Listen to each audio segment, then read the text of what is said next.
To the open book, where every voice matters, every story got layers, and every conversation opens something new. Turn the page, turn the page, turn the page, turn the page, turn the page,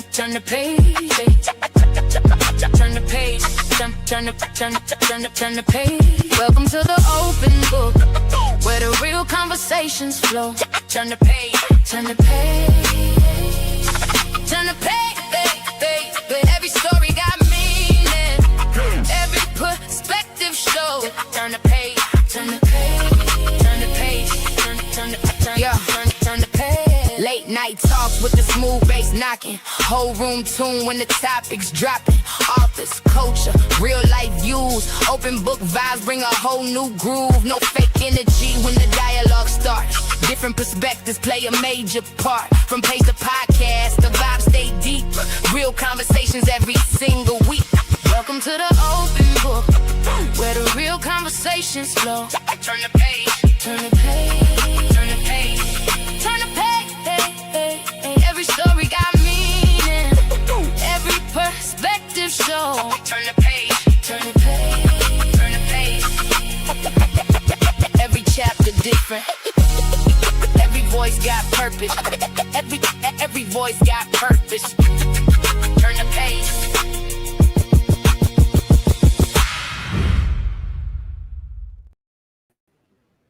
Good morning, good morning, good morning. Welcome to the Open Book. This is your host, Lakeisha. I hope everyone is having a terrific Tuesday. My apologies. We were just on live and had technical difficulties, so I had to start a new live. So my apologies for that. Make sure y'all tap that like button. It is for free. Let everyone know that we are back. We are back, and we have some things to get into. This live is for educational and entertainment purposes only, and is covered under the Fair Use Act. Information shared is alleged, and our opinions as we react to various topics and people. Okay. Hey, the Queen's Den. Good morning, sis. And thank you for being first in the building on this live. Look, we had a whole crew of people. I hope they see the new live.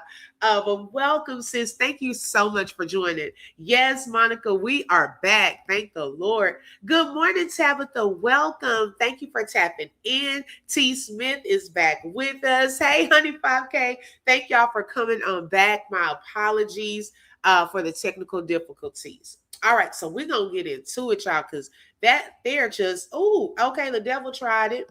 Now, Mike Howard, as I stated, hey, T. Mills, as I stated in the last live, a couple of things we're going to go through. Mike Howard did an interview with TMZ. Now, this is the former defense, one of them, the former defense attorney for Karmelo Anthony. So we're going to get into some things that Mike Howard discussed with TMZ. Also, Meghan Metcalf, y'all, did an interview, or not necessarily an interview, but she was on a panel on TikTok, okay? And I know we had just been hearing the other snippet of some things that she said, but y'all, as I listened to more of that live and some of the things she was saying, I was like, look, you part of the problem, okay? So we're going to get into that. And then on last night, there was an interview with the Not Guilty boys, and they went over some things pertaining to the case. They are in Dallas. They're out of Dallas, Texas. They are attorneys, and I like how they break things down, and I like how they think as well. And they discuss some things that they would have done differently for Karmelo's trial. Okay, they really, really break down some things, and they answered some questions last night also. So we're going to get into some of that too. Thank you so much. Hey, Candy Girl Pink, I appreciate it, sis. Yes, don't forget to smash the like button. We are back. Hey, Uncle Charles, where have you been? Welcome, welcome, welcome. It is Uncle from Birmingham, Alabama. Thank you so much for joining. All right, so let's get into this interview now. I wish it was an interview where we could see body language and actually see him, but TMZ kind of wrote some things that he stated. So TMZ said that we asked Mike Howard if he thinks his former client is remorseful for fatally stabbing Austin in April 2025 during a Texas high school track meet. And he started off by saying it's hard to gauge Karmelo's exact feelings fairly because Karmelo didn't testify in court. One thing, TMZ, how are you asking this man to give y'all an answer about how Karmelo feels? Okay, y'all should have seen if y'all can get an interview with Karmelo. Okay, and you ask him if he's remorseful. Now, I have a whole problem with that because Mike Howard, yes, Karmelo didn't testify in court, but you're kind of making it seem like he wasn't even your client. You know, it's the whole general message of it all.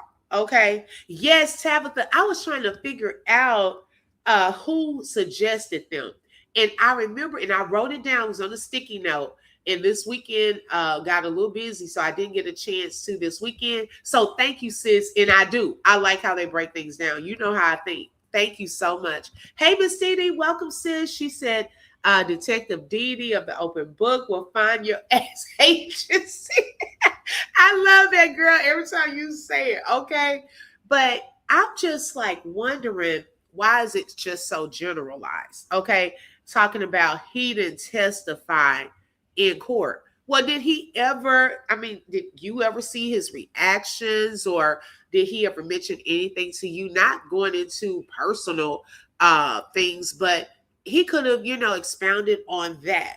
Then it says, however, Mike tells TMZ, I believe from my many interactions with him that while he believed that in that split second of chaos that he was defending himself, that Karmelo also has and continues to feel remorse for Austin Metcalf, for Hunter Metcalf, for the entire family, for their loss. Okay, so then he goes in, I guess, a little more and talks about that, but it was given that because he didn't testify in court, you didn't know how he was feeling at first. Okay, so then it says, worth noting, Karmelo hasn't come out and expressed remorse explicitly since Austin's death, though, to be fair, many criminal defendants are advised by lawyers not to speak while legal matters are pending.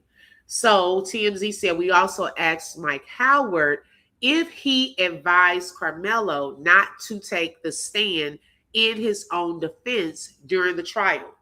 But he told us attorney-client privilege prevents him from disclosing that information. Okay, so he didn't tell whether or not he suggested it to him.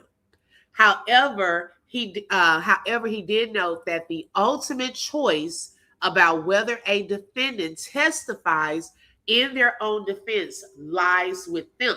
A lawyer can only advise, so it sounds like Karmelo had final say on whether to speak in open court.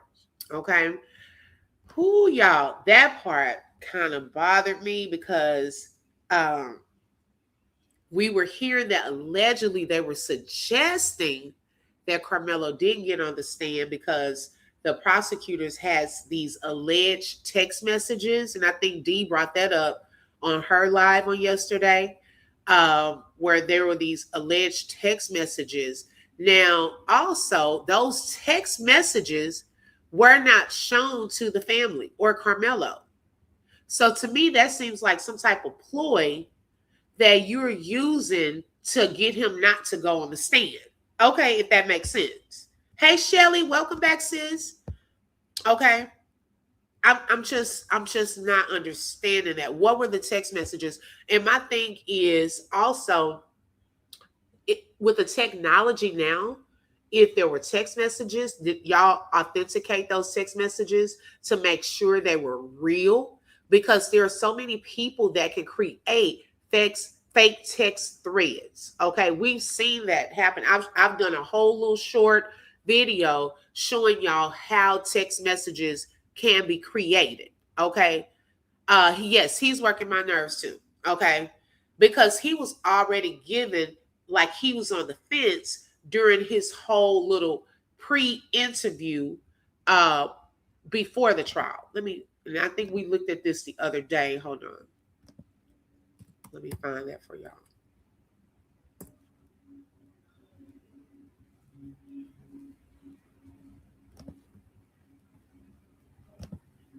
He was given on the fence from the beginning. To me, every time he talked about Karmelo, he talked about the Metcalfs. Well, who you working for? Karmelo or the Metcalfs? I mean, you got to pick a side if you're trying to get your client to win, okay, in court. You cannot be on the fence talking about this or, yeah, but, the other side, I think that, no. What do you feel? Okay. What are your thoughts about your client and your client only? They're not asking you about the other client and all of that. They're not asking that part. Let's see here. Let me find my video. Okay, here it is. And I want y'all to see his demeanor and how he mentioned certain things. We're not going to watch the whole thing.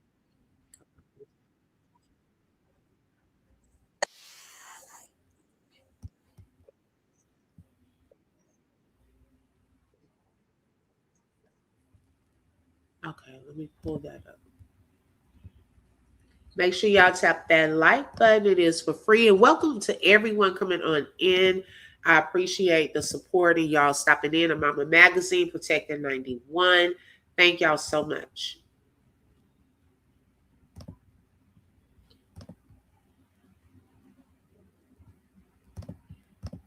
Hundreds of the state's assessment is simple and brutal. Why is it? Well, the fact of the matter is, like I said, there's two sides to every story, and we've only heard one side. In any criminal case, the police investigate, and the defense is always far behind that. And so it is a one-sided investigation to this point, and even that investigation is still ongoing. So to say that it happened this way or that way is just not accurate at this point.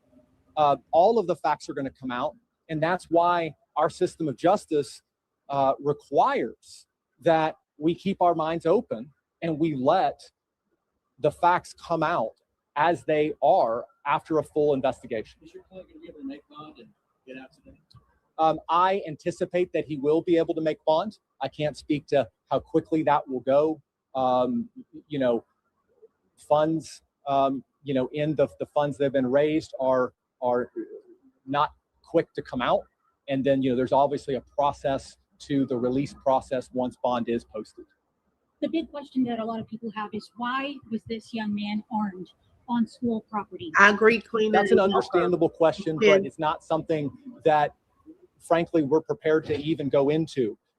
This is something that I know the police and the prosecution want to get it right. Okay, right there. Notice he wasn't even prepared to go into it then, and definitely wasn't prepared to go into it during the trial. Notice he's relying on the prosecution's case. You should have been developing your own case. Okay, because it's like you were waiting to see what they had and you didn't come back with anything. Okay, you didn't come back with anything, sir. Hi, Miss Mabel. Okay, and welcome everyone coming on in case I missed you. So that there was also like a question mark. If we think back to this, y'all, we're thinking, see, back then when I saw this, I was like, okay, this lawyer, I think he may be good. He's trying to hold on to some things, not put everything, not try to show his hand too early. So I'm thinking by the time we got to the trial, we were going to hear why he had the tool that night. Why, this, or what was the purpose? Was he afraid, or what was the purpose of it? He never talked about that. Okay. There was no thorough investigation. And Quinn said it earlier. I hope I'm saying it right. There was a one-sided investigation. Okay. Let's see. The Queen's Den said, I know damn well this ain't who got paid. Yes, girl. She said, yes. Okay. You see, he developed a stutter. Right. Back then he was so nervous because see, this was pre him going into what just happened. Okay. We didn't hear anything else from this man throughout that whole year leading up to the trial. And we still haven't. The most we've heard from him is through this TMZ interview. And TMZ only gave us what? A few questions that they asked, and that's it. He knows he did him wrong. Okay, Q is fine. Thank you so much. Okay, he knows that he did Karmelo wrong. He better prepare to be in handcuffs. Okay. And who were the messages between? That's what I want to know too. Yep. If it was the boys, prosecutors would have blasted that. I think it was just a tactic to not get Karmelo to go up on the stand and to have his parents not push him, thinking that, oh, they have something to get. Well, I don't know if I would have fell for that, y'all, because I would have asked my son, like, where your phone? I don't know, y'all. I don't even think that would have stopped me from going on that stand to tell my side of the story if these people are lying on me. It's just so, and I know that the parents, they did talk about that during that interview not too long ago, where they felt like they were listening to a lot of people and thinking that they're taking their good counsel and not trying to muddy the waters too much and all of that. But I mean, man, oh, y'all, that there, because this was their son's, like, his freedom at risk. He didn't even have a conversation with them. Right. Like, huh? Okay. Hi, Barbara. Welcome. Just like if the video showed a violent attack, it would have been out in 2025. Clock it. Okay. Clock that. A lot of devious tactics were used. Yeah. If it was against Karmelo, they would have easily put all of that out, y'all. They would have shown the text messages because it would have really debunked his self-defense. Okay. And then what else? If they had the real video showing a clear version of Karmelo utilizing that tool and stabbing Austin, it would have been out right in the beginning. Okay. You can't make me believe they would not have exposed all of that in the beginning. But being that a lot of things are being concealed, okay, covered up, changed around, we're the judge allowing evidence with wrong dates, different tools. I just did a short this morning showing y'all that in the evidence photos, those were two different tools. How was that admitted into evidence? Okay.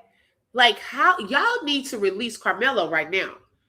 I know we still got to do the appeal, but pending appeal based on how like lazy y'all were, how careless y'all were, y'all should release him today and then just do a whole new trial.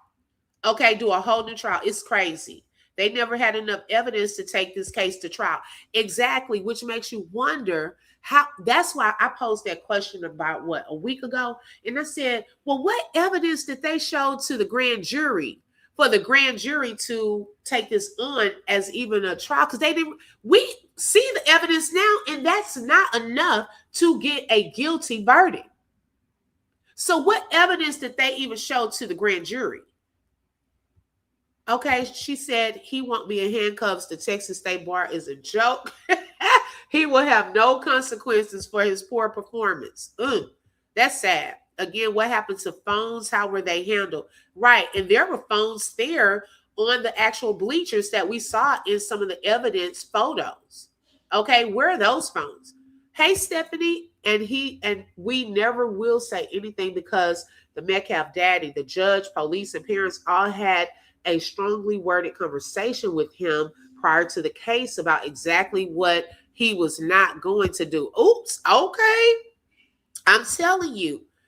What's the link? Which link, Uncle Charles? A lot of evidence. He's their weak link and easy for them to control. I think so too. Hey, Shawana. Good morning, sis. Yeah, I think so too. Okay, so that was a red flag right there. Want to have a full and fair investigation, and so do we. So it would be irresponsible for me or them at this point to start saying this is what happened, this is why, anything. So I understand that's a big question. It's going to be a big question, and it's something that we will find out, and we ask that the public, as hard as it is, tell us, withhold judgment and let both of these families have justice. That let both of these young men, the Metcalf family and the memory of who they've lost, but also Karmelo, have a fair and full justice process. How has he? Your feeling on the reduction of this bond? You feel it's fair?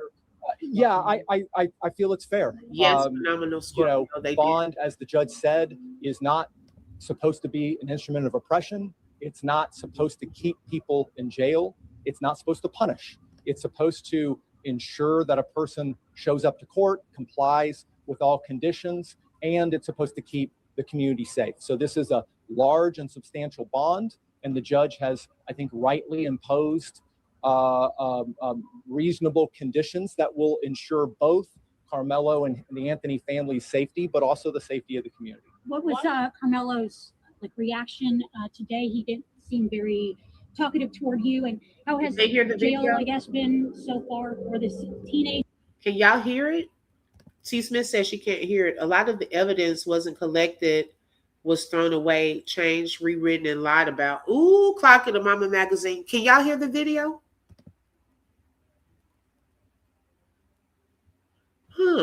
That's weird.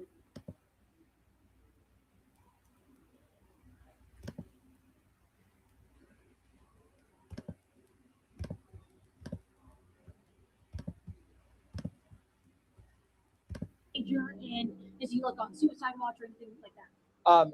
I honestly can't speak to Karmelo's reaction because I was so focused on the hearing and what was going on and what the judge was saying. I think we have to all remember Karmelo is a 17-year-old kid who's never been in any sort of trouble before. If you can just put yourself in his shoes, this is a scary, bewildering process. And I can't even imagine what was going through his head, just as I'm sure I can't imagine what was going through the heads of the Metcalf family. So now you see how he said all of that right there. Hey, Tyrese with the T.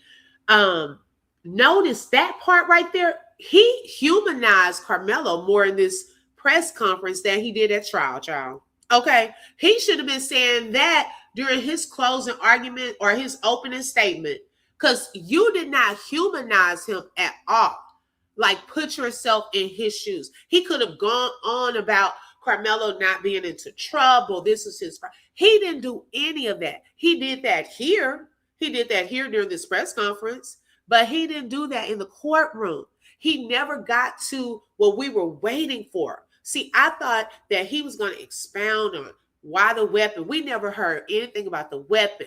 We don't know. We can't, it was his job to really lay out what Karmelo shared with him about what happened that day. Since he didn't do it, they should have allowed Karmelo to get on the stand to tell his side. He never got a chance to speak up and tell what was going through his mind. What happened? Did the boys approach him? Was it a group? Okay, because we all going off of a blurry video, okay, and some evidence that has been compromised, incorrect, outdated. And come on now, that's not right. And he knows that he's dirty for that. Seriously, when you go back in hindsight and look at the things he was saying here and now seeing the end result of the whole trial, he played him. He was really playing in that family's face. And Dominique was right by him. We never saw him either. It was a lot of this stuff happening behind the scenes, and they were not for Karmelo. And we're seeing that right now, y'all, in real time, how they were not. He did exactly what the court wanted him to. Yeah, fail him. Exactly. Because Roach and Jeff Metcalf threatened this lawyer. I can believe it. We're going to say allegedly. I can believe that. This man, you know what? They put him out front. Okay. Grand Rising son, you're welcome. Hey, Protector 91. They put him out front because, see, Toby Shook, they didn't want to put Toby Shook out front.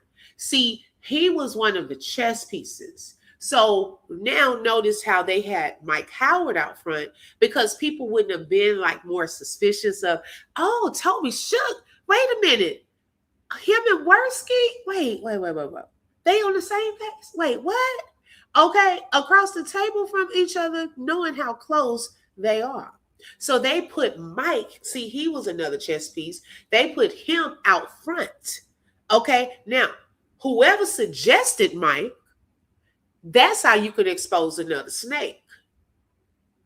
That's what the family gonna have to pay attention to. Everybody who coming to y'all, not for y'all.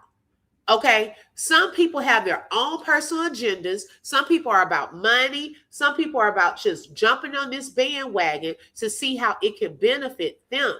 And they are seeing that the family is not really versed in a lot of this legal stuff because they haven't not been in this position before. They're also new to Texas. They don't know kind of the history of some of these people and who they are dealing with. So, yes, they have probably gotten bamboozled by some folks that had their own agendas. But I need them to wake up. Okay? Like, hey, everybody, I would put, like how they say, handle people with the long handle spoon. It would be the attorneys in my ears, that now that you have these dream team attorneys, the 6, and that's pretty much it. I would limit all the other stuff. Now, if there are other people that you are trusted to collect money and help in that aspect, but I would limit the amount of people who are in my ear and who's trying to tell me what to do. Okay, because that didn't go too well the first time. And some of these people are moving funny. I'm just being honest. Nothing personal against them because I don't know them. But as we're seeing some of this stuff play out, it's getting nasty. Okay, and it's very messy. And this is not what's needed while Karmelo is in the appeal process. Okay. He still brought up the Metcalfs. Yeah. As though he had more sympathy for them instead of focusing on Karmelo and his innocence. This is why it was good to go back and look at this. Okay. Because now we can clock it. The DA didn't have to do much because Mike didn't do anything. He didn't have nothing. They knew what he had though. See, Toby Shook is a beast. Okay. He would have won this case if he wanted to. It was all a part of the plan not to. It was strategy. It was. Hey, Angel. Let's see. It makes me shiver when I look at these people and see nothing but pure evil. To have the capacity to wreak havoc on an entire world and believe that judgment day will never come is mind-boggling. Say that again. Okay, this is diabolical. The devil that sent him will pay. I can't wait for the people. Wait till the people of that county dismantle that racist town. Right. And it is coming. Okay. I want to know about those text messages too. Like, now that that's out, go ahead and show them. Okay. What were these messages? Who were they to? Where did they come from? Out of nowhere. And they should have been submitted into evidence. If you were going to use that to keep Karmelo off of the stand, then that should have been submitted as evidence. Okay. I would trust no one. They led Karmelo and the family to public lynching and to slaughter. Yeah, that's exactly what happened. And I think Tabitha said it earlier. They need to look into those cases that have come through that courthouse. As y'all can tell, even when Dr. Candace Matthews was there and she was speaking up on behalf of that family, trying to get their, I think the mom was trying to get her daughter, there's a pattern there. There was a pattern she was trying to expose. So they need to look into a lot of the cases that are going through that courthouse. With Jeff Metcalf going around threatening people, his day is coming and he has God to answer to. Right. Right. So I just wanted to show a snippet of that because it's very telling. It's very telling. And this TMZ interview did what? I mean, it did what? Because it's not like he took any accountability. He didn't take any accountability for what happened or the lack thereof of their witnesses, the evidence. He didn't take accountability for nothing. We have 5-year-olds that will question us better than the lawyer questioning people on the stand. Exactly. Okay. I believe Toby is the one who went at Eddie with the pictures, right? Then the judge going to tell him that's enough of pictures. That's what's really going on. Oh, yep. Well, you know, Toby had to show a little effort on some stuff so it wouldn't be so obvious. But like I said, okay, you could have stopped at 2 pictures. What was that doing? Okay, what was that doing? That wasn't even the part to expose that he was lying about. The part y'all should have been saying is you lying about knowing him to the cops. Why were you lying to the cops? You should have been calling him out on big lies. Okay, yeah, you exposed he lying about knowing Karmelo. But get to the main thing. Okay, what was in your phone? Pull his phone records. Did you text anyone? Those are the deeper things that they should have gotten into that they totally missed. Exactly. Why would he tell mom about them text messages and never showed her? That is what is bothering me. It is very suspicious. Okay, so I don't know what they're gonna do about that. But that's crazy work. That should have been submitted as evidence. That's so crazy. There undoubtedly are text messages. There's always truth in a lie, but those messages had nothing to do with Melo. The texts are between all the people involved. That's why they weren't presented. Ooh, now that could be a reason why. That could be a reason why.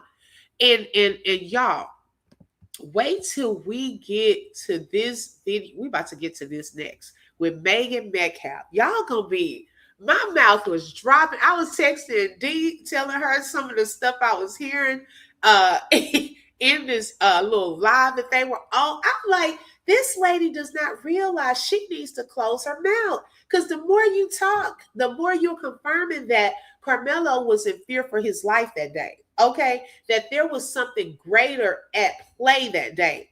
Child, she was exposing Hunter's disturbing behavior. I'm wondering also, is Hunter trying to be Austin? Y'all, that's a thing. I don't know if y'all know about that, but that's a thing when some people try to be another person, where they mimic certain behaviors, certain looks. Because even that day when they had the whole press conference, if you look at him, he looked like Austin.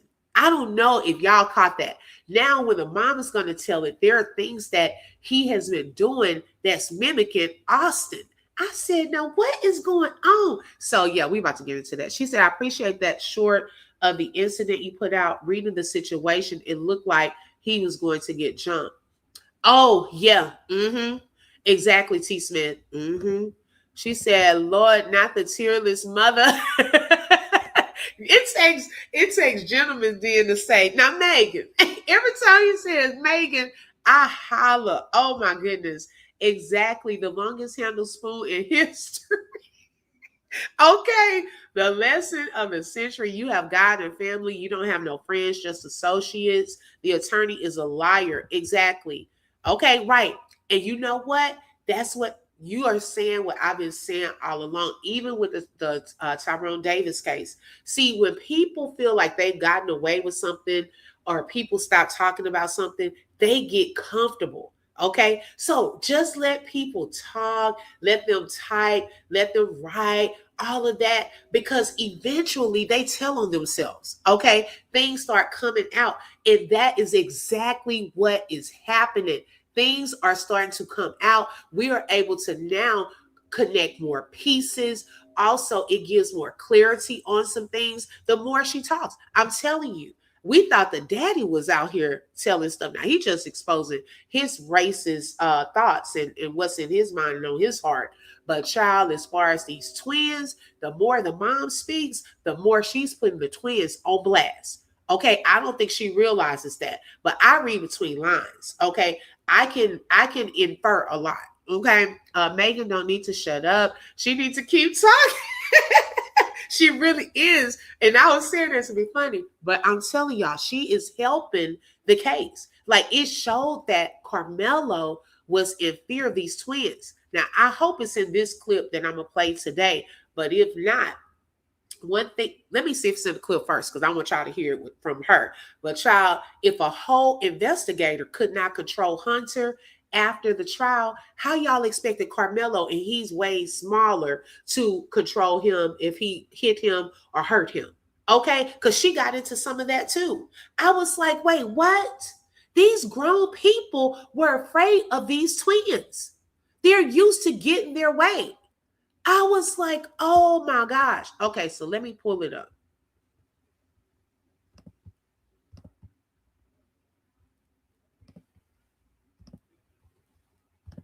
the jacket so I can get it, at least send you a video and a picture or something of Hunter wearing it when I get it. So I'll make sure I get that sent over to you. Thank you. I appreciate that's you. super Man. nice. Heck yeah. But just thank you so much for that, because that's like so amazing, and you're just a wonderful guy. I just really Okay. Now let me say this. So this live was from a content creator. I don't know her name. Let me see. I don't know if her name shows on here. And y'all, I'm not big on TikTok like that. I was trying to play around with how to go live last night. Okay. But this was someone else's live. Okay. Another content creator. And she had on one of the coaches, Brandon Wynn, to come on and do an interview with her. And so then Meghan came up onto the panel. So this wasn't like an interview for her. She was just coming up to kind of just talk. Okay. And this is where we are now, now this is not the full part, but it's enough for us to really, really hear, because this is chopped up. This was part 3. appreciate you. Thank you. I'm not going to lie right now. I'm a little nervous. I'm never nervous, but I'm nervous. I'm really never nervous at all, but right now I'm really nervous. And I just want to tell you my thoughts, my prayers go out to you and your family 100%. I'm a twin, so this case hit totally different for me as well. But the fact of the matter is I wanted to tell Hunter that he's a strong young man. And I just want to give y'all my blessings from the bottom of my heart. And that's all I can say right now because I'm really nervous. Oh, you're good, man. And I didn't know you were twins. So that makes it even that much more meaningful. Hold on. I want to share part 2. Hold on. Sorry. I want to get to part 2. This is the one I was looking at last night, part 2.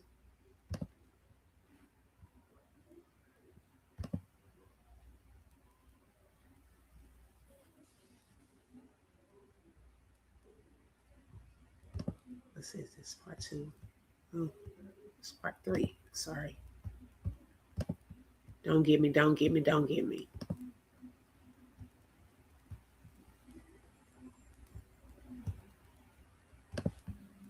Because this one I was hearing last night, part 2.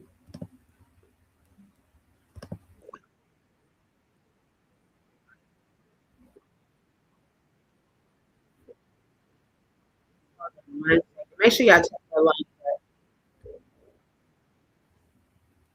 Okay, I think this is. Yeah, it's this one. Sorry, y'all. I was like, hold on, this sounds a little different. Okay. Thank y'all for your patience.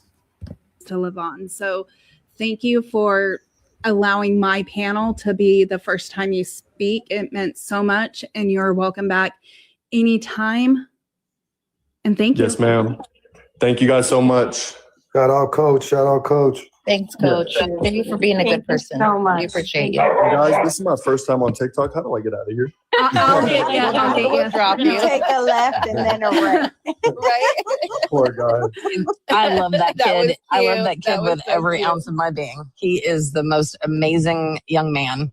No, And he's just a coach light. either. He's just a He is. In just He a really little bit is. of time he was up here, you can definitely see that we need more of him out there around our children because it's positive. 1,000,000%.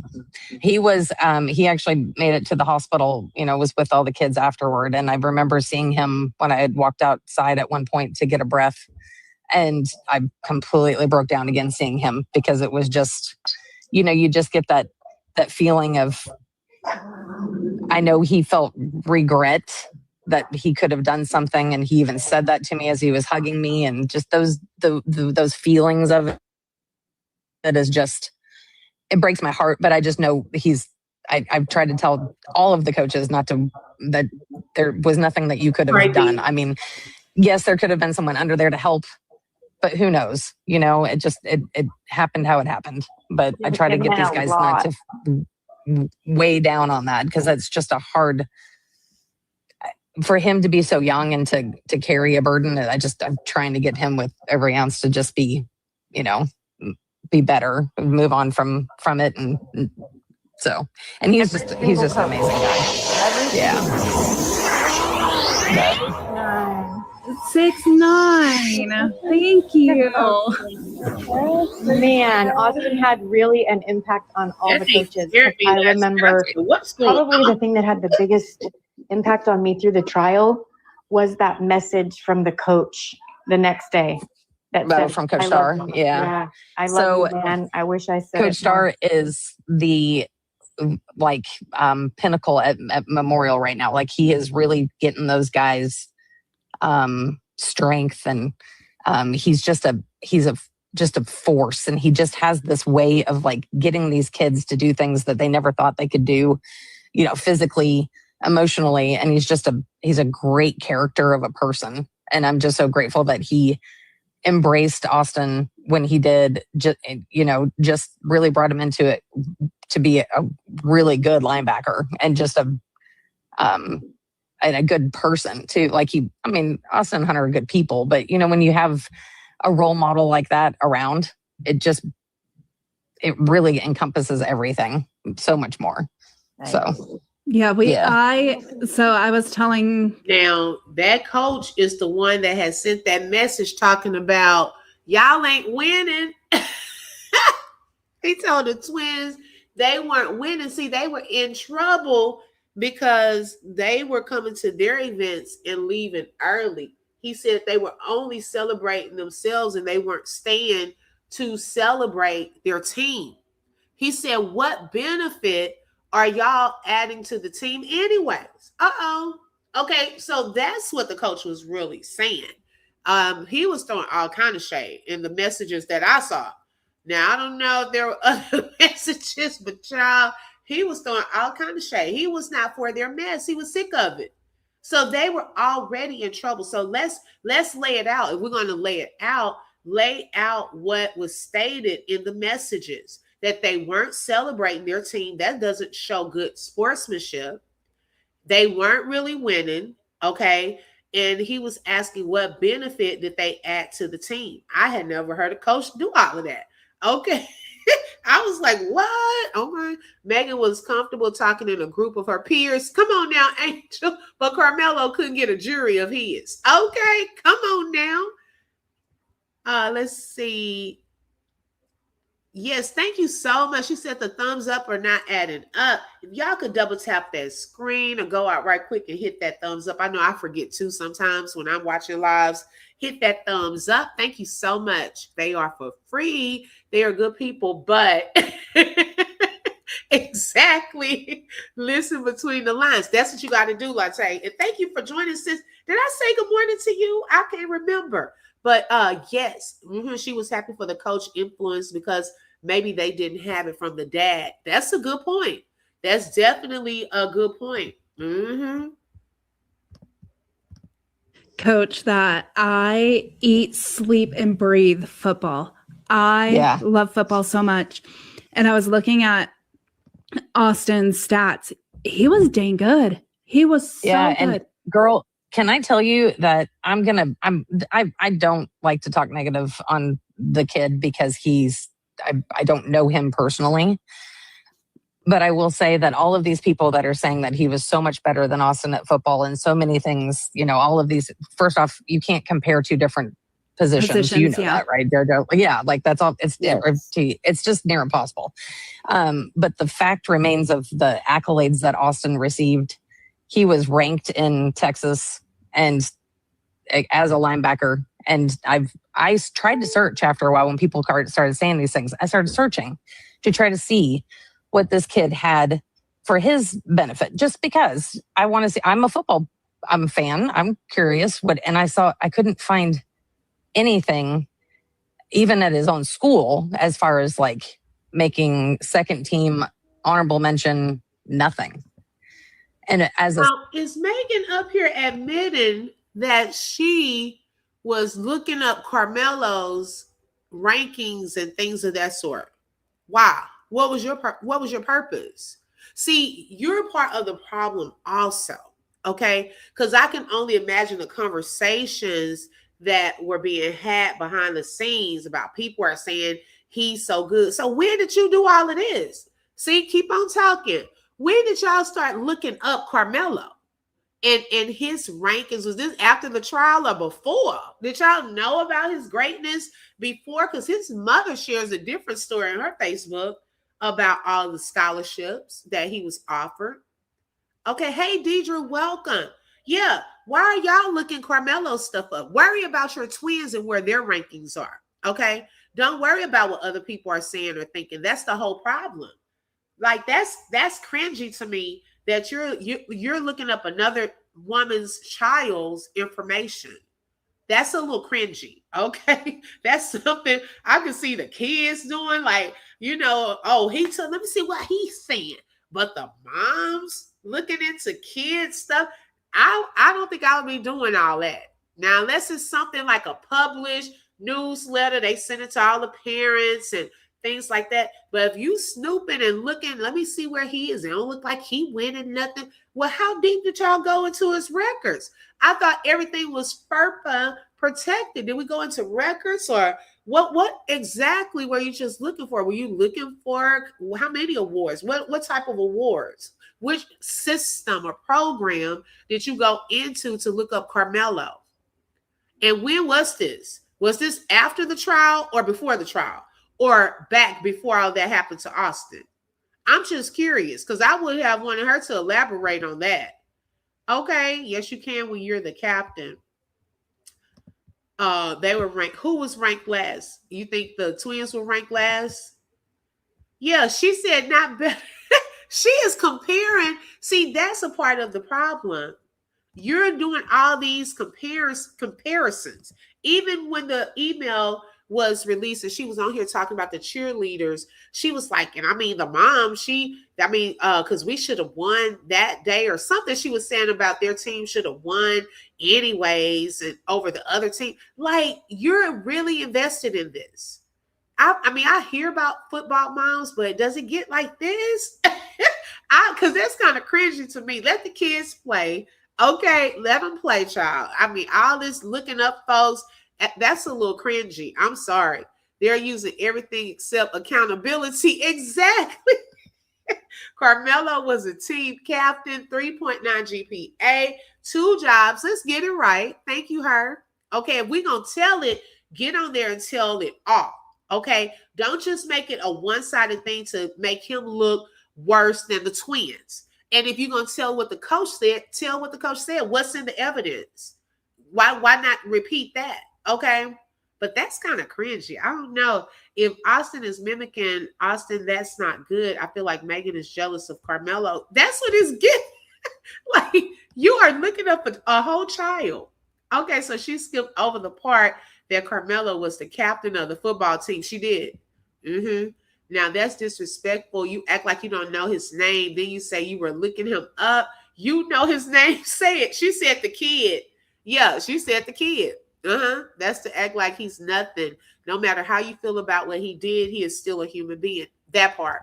Hey, Detective Sheila, good morning. Yes, Texas football and cheerleading gets like that. Girl, I don't want to deal with that. Okay, the twins were trash players. That's what I heard. Sophomore, Austin made honorable mention as a sophomore on varsity, which he should have gotten second team in my opinion, but I'm also biased. And then last year, his junior year, he made second team and everybody in the district was furious he should have made first team. Like, it was just one of those, because he was next to another guy who ended up going D1 as a senior, had beat him out on tackles for linebacker. But and just to say this right quick, that's where they get the poor sportsmanship from. Notice how the mom, so you got to read between the lines. Notice how it's a pattern. If someone else wins, she keeps saying, no, they should have won. No, but they should have won. They didn't. Eat it. They didn't win. Your team didn't win. Everyone can't be the winner. It seems like she has a hard time with that. Like, if they don't win, they just didn't win. But it's like every other team, oh, well, we should have won. Oh, but they should have been. Oh, this. That's where the boys got it from. Quit comparing yourself to other teams and do better. That's all I got to say about that, y'all. So he made first team for linebacker. So they put Austin at second team, which, he came home, was upset about it. And I was like, dude, you crushed it as a junior. Can you imagine what you're going to do as a senior? And just like, we just had all these like thoughts and like excitement. And, we went to Arkansas for junior day, and he's like, Mom, an SEC school asked me to come. And I'm like, yeah, bud, like people are starting to pay attention. Regardless of the Frisco Memorial we're not a winning team. Neither is Centennial, FYI. I don't know if anybody's ever looked that up. No, but I just kept track of. Once again, there we go. When are you doing all this looking up? It's giving me goosebumps that this lady is on a live admitting that they are looking up people. Okay, you're looking up first Karmelo. You're comparing Karmelo with your sons. Now you're looking up Centennial. You're looking up his school. That is cringy. Okay, that something is wrong with that. Quit doing that. Okay, I'm gonna just say it, girl. This is giving, you are too invested. Oh my God. Monica said, oh, she admits she's biased. That says a lot. Okay. Out of her own mouth. We don't have to add nothing. She's telling it right here. She's telling a lot. And I want to know when she was doing all this looking up. Yes, she was, but we shouldn't forget Daddy part-time daycare. Because he didn't live in the home like our daddies. Okay, she didn't say that part. Said Melo was undeserving of anything. Yes, they studied him, and he lived rent-free in their heads. Uh-oh, they studied him? When did y'all start looking up Karmelo? And it didn't make it better that Eddie was on Memorial scene, but friends also with Karmelo. So Eddie was probably talking, just kind of talking about sports and stuff with the boys, the twins, on the, when they're with their team. And then, oh man, he ain't nothing. My mama done looked him up. he ain't nothing. They team sorry. My mama, she told me they team sorry. I mean, come on now. This lady was probably filling the boys' heads up. Okay, with information she was finding out about Karmelo and about the teams. She's comparing them so much. Like, this is crazy. I mean, we can't be doing this, football moms. Okay. She always saying he should have. Right.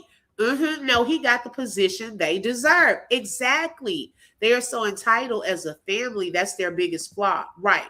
I wonder what the twins' grades were like. I heard Hunter got Austin's girlfriend pregnant. I think Hunter was Joseph Austin. Well, Candy Girl Pink, she is going to talk about that. Now, the pregnant part, no. But she's going to talk about the whole girlfriend thing and what happened with that child. And I posted some stuff on my community wall. Thank you, Nick. Same to you last night. Okay. She seems to have a hard time facing reality. Okay. Yeah, it's showing obsession. That's where those twins get it from. Poor sportsmanship. Oh my gosh. Let's continue. Memorial. Yeah, they're not winning team either. I'm not saying that but there's kids from Centennial that have gone to play D1 football. It doesn't matter the record it's the kid themselves on how they play and all of those things. So, and Hunter just wasn't like the love of football like Austin had, but he played for his brother. And this last year, and he went off. Blew.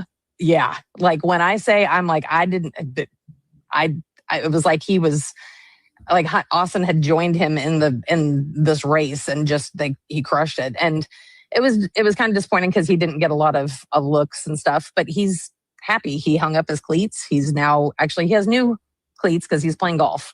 The kid has played golf every day. When I tell you the kid has played golf every single day, I said, could you have picked a more expensive sport? Like, come on, bud. Oh, it's so expensive. But I will say between hunting, because I'm a hunting family too. So all y'all people in the chat that are against hunting, you can kick rocks. But hunting and golf, my 15-year-old does both. Yeah. So the bows that we've had to buy, the golf shoes, the golf clubs. I'm like, seriously? You got it. Your bank account's hurting. I guarantee you that. But he's finding something to keep him, I guess, occupied. And Austin actually picked up golf his junior year. Like, I don't know. He just randomly decided he was going to go play golf one day. And the night before the track. Y'all heard that? So Austin had picked up golf first. Now Hunter is playing golf every day. And she says very expensive. Is that GoFundMe money? Was that used? Oh, okay. I don't know. Because we never heard. Everybody was so worried about what the Anthonys were doing with theirs. I was just wondering, is that, being utilized for the golf lessons? I don't know. No one ever gave an accounting of where those funds went. Okay. Very expensive. All right. So, yes, she said Austin started the golf thing first. Now, Hunter, y'all just pay attention to patterns, okay? Now, Hunter has picked up golfing, okay? Once Karmelo walks free, the Metcalfs will have to pay back all the money they received because from what they are saying, if Karmelo is found not guilty, their community will be mad at the Metcalfs. Ooh, woo, okay. Hunter carried knives. Keep talking. Meghan, Angel, I was just about to bring that up. Thank you. Thank you. Thank you for letting us know that they carry these little hunting tools and knives and so forth. Thank you for letting us know that. See, I told y'all don't come to play. You can't get over on y'all. Okay. Keep on talking. Keep on talking. So he does. Okay. I wonder what does it look like? All these hunting tools and knives and so forth. Her lips are flapping like right, Stephanie? I told y'all. What did I say? Let her keep talking, but at the same time, girl, you better hush.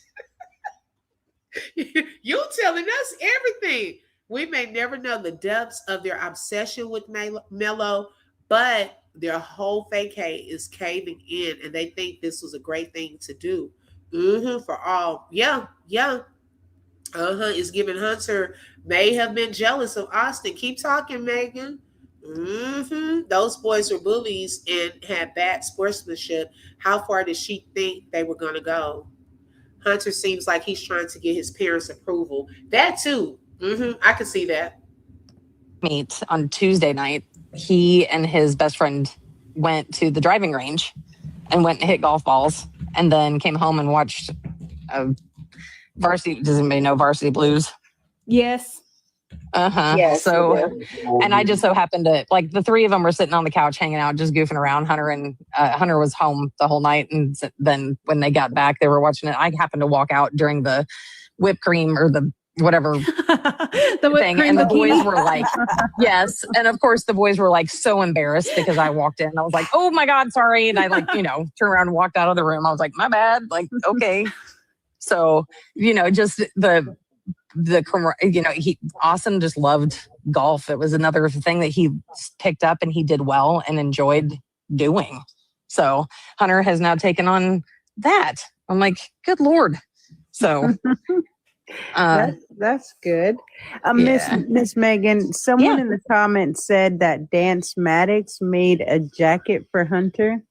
He did. I saw it and commented on it, and it's been sent. I need to go meet someone to go pick it up. And then I'm hoping to be able to send Dance a photo with Hunter in it so that he can share it. So, or a video or something. So. Wait, Mama Magazine. I thought I was the only one, but because y'all didn't say anything, I said, well, maybe I'm thinking too deep. I'm going to let it keep playing. But I said, wait, what? Was it on the movie or what were they doing with whipped cream? Because she kind of glossed over that. Because she said, well, they kind of got, let me rewind that little part. I just was like thinking I was tripping, but it seemed like y'all caught it too. Hi, Mrs. Mel. Hi, I am that somebody is in the building. Right. I was like, I thought I was thinking about the movie. Maybe I haven't seen that. Was there a whipped cream scene in the movie? Because what were they doing with whipped cream? This race, and just he crushed it. And it was kind of a offensive sport. Like, That's come what on, I bud. say. Like, Oh, it's so expensive. But I will say between hunting, because I'm a hunting family too. So all y'all people in the chat that are against hunting, you can kick rocks. The whipped thing, cream and the bikini. boys were like, yes, and of course the boys were like so embarrassed because your bank account's hurting. I guarantee you that. But he's finding a new something to keep him, I guess, occupied. And Austin actually picked up golf his junior year.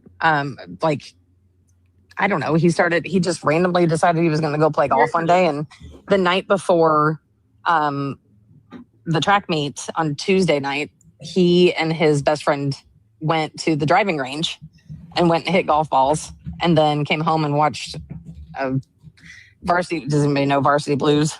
Yes. Yes, So, and I just so happened to, like, the three of them were sitting on the couch hanging out, just goofing around. Hunter was home the whole night, and then when they got back, they were watching it. I happened to walk out during the whipped cream or the whatever The whipped thing, cream and the bikini. boys were like, yes, and of course the boys were like so embarrassed because I walked in. I was like, oh my god, sorry, and I turned around and walked out of the room. I was like, my bad. Like, okay, so okay.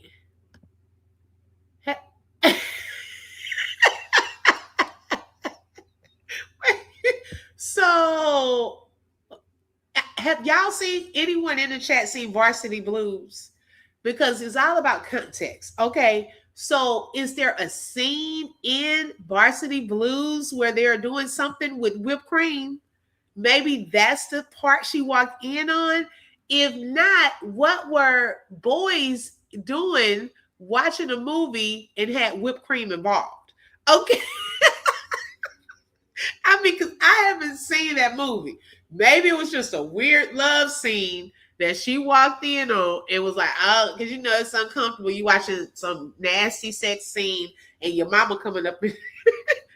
If not, it was some weird stuff going on with that whipped cream. Oh my God. Okay, so Brittany said, yes, there was a scene with the whipped cream in Varsity Blues. Okay, thank you, Brittany. Child. Okay, tell me something, because I said she can't just glaze over that. I'm like, wait a minute. What in the whipped cream is going on? Okay, you said you wanted, if Eddie was one of the friends over there. Oh, I don't know. She didn't really say who. She said his best friend. Okay, because I was about to say, thank you, Brittany. Okay, so that gives us a little clarity. Okay.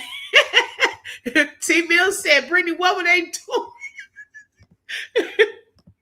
doing? just Austin just loved golf. It was another thing that he picked up and he did well and enjoyed doing. So Hunter has now taken on that. I'm like, good Lord. So that's good. Miss Megan, someone in the comments said that Dance Maddox made a jacket for Hunter. He did. I saw it and commented on it, and it's been sent. I need to go meet someone to go pick it up, and then I'm hoping to be able to send Dance a photo with Hunter in it so that he can share it. So, or a video or something. So I'm going to try to get that next weekend, I think. So trying to make coordination and get that. But yeah, I had heard that he was going to do it. And I was like, oh my gosh, that's awesome. And then I'm like, can he make me one too? No, I'm not. I'm not that You're person. like, well, I might not give it to Hunter. Yeah, I might take it. Like, I'm sorry, Hunter, this didn't have your name on it. Well, and you know what? This past year, this fall, since I don't know, I haven't told many stories. Austin, the morning that Austin was killed, I had just ordered their varsity jackets with like all of their patches and everything on it for football. That morning, I had spent like $600 on these 2 jackets for them, and I wore Austin's, in the fall when I got cold, and it engulfed me by twice the size, but it was just something I was like, that needs to be worn somehow, and Hunter has his, so right. I wore it. So I would wear it too. I would definitely wear it. Miss Megan, I don't know if you remember me, but I've talked to you on the phone before. Yeah. Okay. And it's been a long time. I just want you to know. Yeah, that was last time. Yeah. Yes, you were at a Mexican restaurant. Yep. Yes, ma'am. We've all been fighting so hard and trying to, keep Austin's memory alive. And I just want you to know I've kept you in my prayers my whole this entire time. I'm so glad that it's finally over per se, and and Austin got his justice. Yeah, and so me too. As much as he could get, if that makes sense. I'm 100% on board with you on that. Look, I was hoping for more, but because how much in my eyes, how much is my son's life worth to people? And in the end, all I can say is at least they saw what we saw. So Megan thinks that Karmelo should have gotten more than 35 years. Okay, that's what she's basically saying. Is never going to take Austin and bring him back to me. So if it's at least some time for this kid to sit there and realize that he has to suffer consequences for his actions, then so be it. So. Can we talk about the rumor that Hunter got Austin's girlfriend pregnant? Like, holy God. When I saw that, I fell out of my chair. I was like, are you kidding me? So, the first was everybody freaking out about him taking Tatum to prom. And I will tell you that Tatum was a senior, Austin and Hunter were juniors. And Austin and Tatum had been dating for a while, and they had this huge plan of all this, the prom stuff. And, she was going to have to go alone. She actually didn't even really want to go. I think Hunter just felt obligated to take her because they had become like,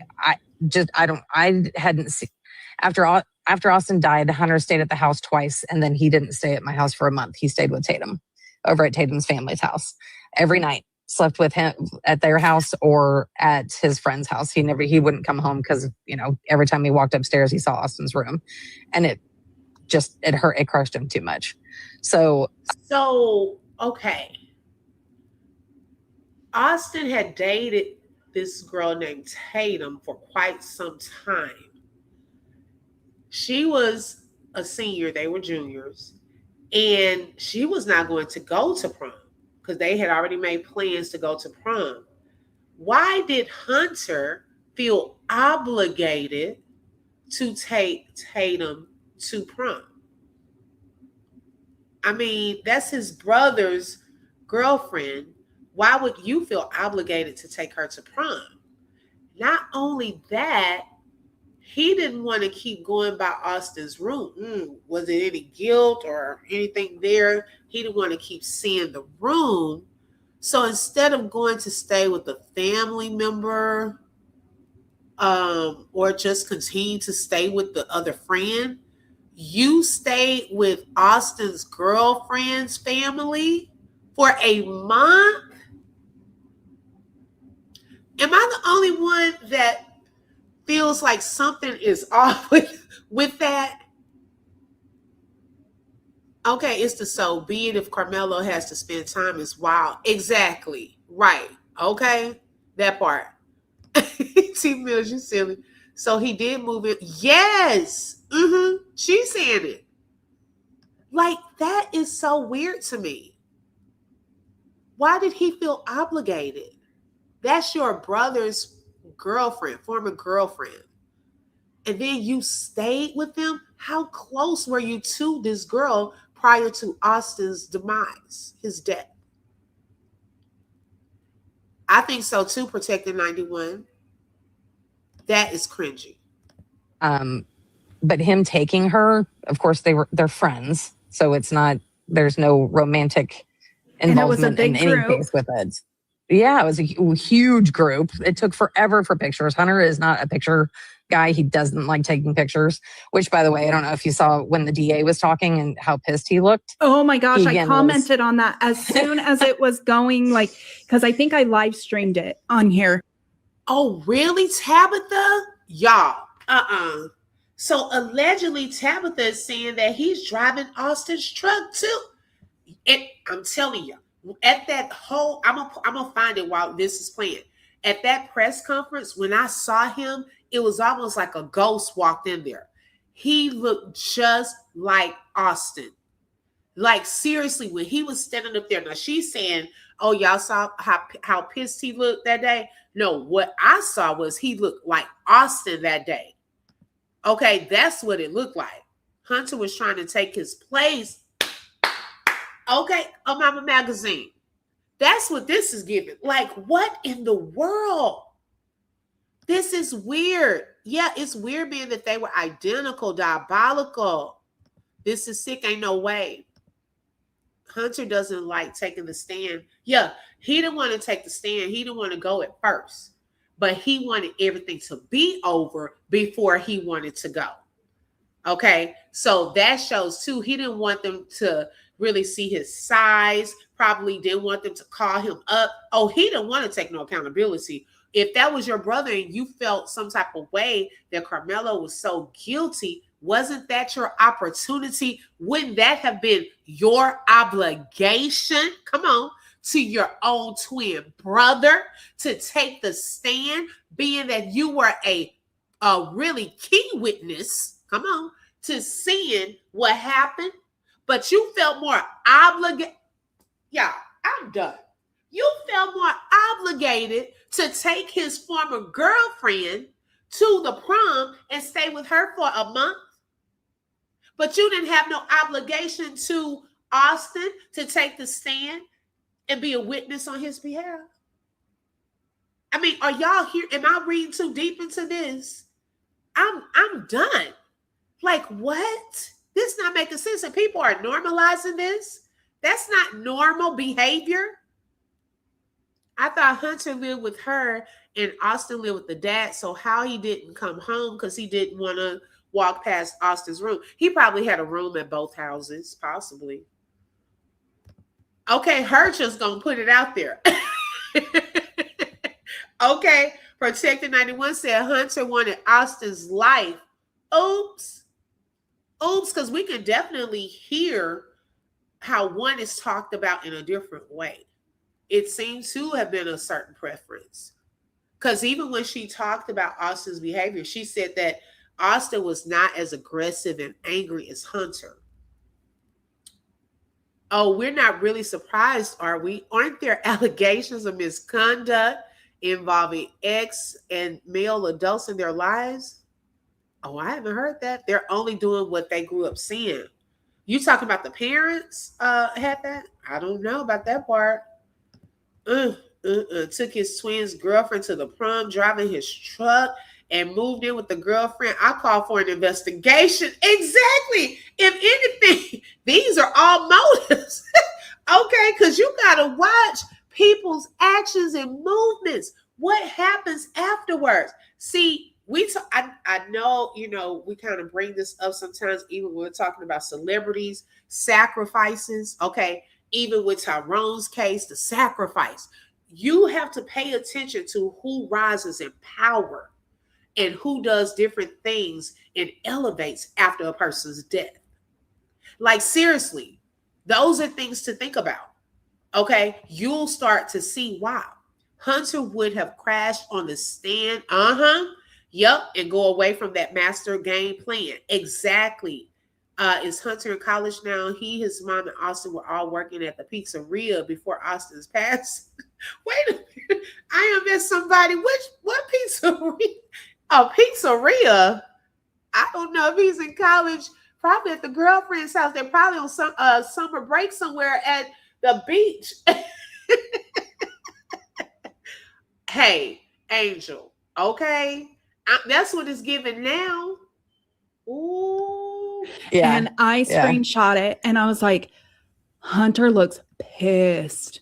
Well, because unfortunately I know my kid too well. So when everything was done, we were asked to, Jeff, Hunter and I were asked to stay because we needed to go and do this press release or whatever. And so he's like, what do we have to do? I was like, we just have to go down here. Like it'll be 5 minutes. Don't worry. Well, he's like, I want to go home. Like he was done.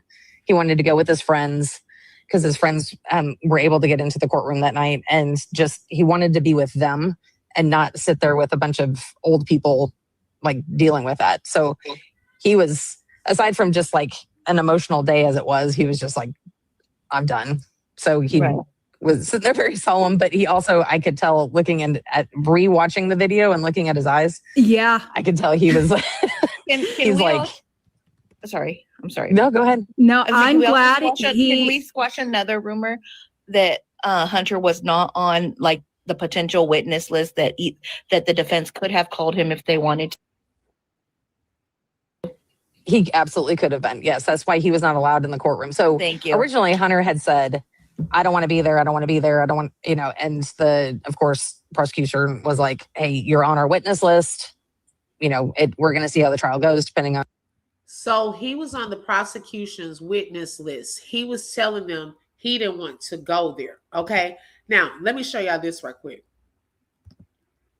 This is him at the press conference, y'all, that they had after trial. When I saw him standing there, I was like, oh my gosh. Like he looked totally different. And this is the picture she's referring to, the whole scene where he was upset because he didn't want to be there. See, he's used to getting his way. Okay. So he's already upset. She's holding on to his arm probably for dear life. Like, calm down. It's going to be okay. We're only going to do this for 5 minutes. Okay. Don't clown. Don't show them that anger. Okay. He was mad. He didn't want to stay. So this is what she's saying he's looking like that during this time. Okay. I was looking at the fact that he looked like his brother. That's why it's very important that they put the autopsy out here so we can see how many times Austin was stabbed. Yes, they had a pizza party the week the death happened. The witnesses were there. Really, the Queen's Den? I didn't know that they worked at a pizza place. When Austin passed the pizzeria, people made a post and said the 3 of them worked there. Okay, do you remember the pizza? You don't have to put it in the chat. But if you know the name, because I want to find that post. I didn't know that.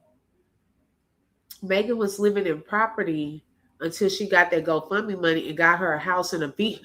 See, Tyrese with the T, clock it. How come nobody talking about that? We so worried about, the Anthonys bought a car. Oh, they bought a house. But did y'all also see that the Anthonys had already had a house and nice cars and things like that prior to the incident? So who's coming up again off of their GoFundMe money, allegedly? Okay.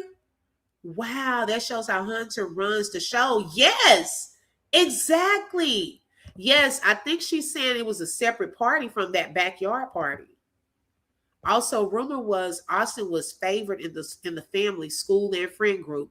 Could Hunter have been a jealous twin? If so, did someone really push him on that tool? If on the witness list, he can't attend. Right, but I think that was intentional to put his name on the list to keep him away. You see what I'm saying? They knew they weren't going to call Hunter. They knew that. But we can they use certain things for their own purpose. And it was a strategy in it. They put him on the witness list knowing they weren't going to call him. Okay. So that he wouldn't have to come in. But see, the defense could have called him. Okay. So my thing is, why didn't the defense call him up as a witness? I don't care that he doesn't want to come in there. You don't run everything. See, he's used to running stuff. Okay. He needs to be checked in. What did you say, Q? He needs to be checked in for permanent supervision at a mental hospital. Yes, he's more crazy than Jeff. He probably scared of his own son. Oh, wow, the Queen's Den. I didn't know that.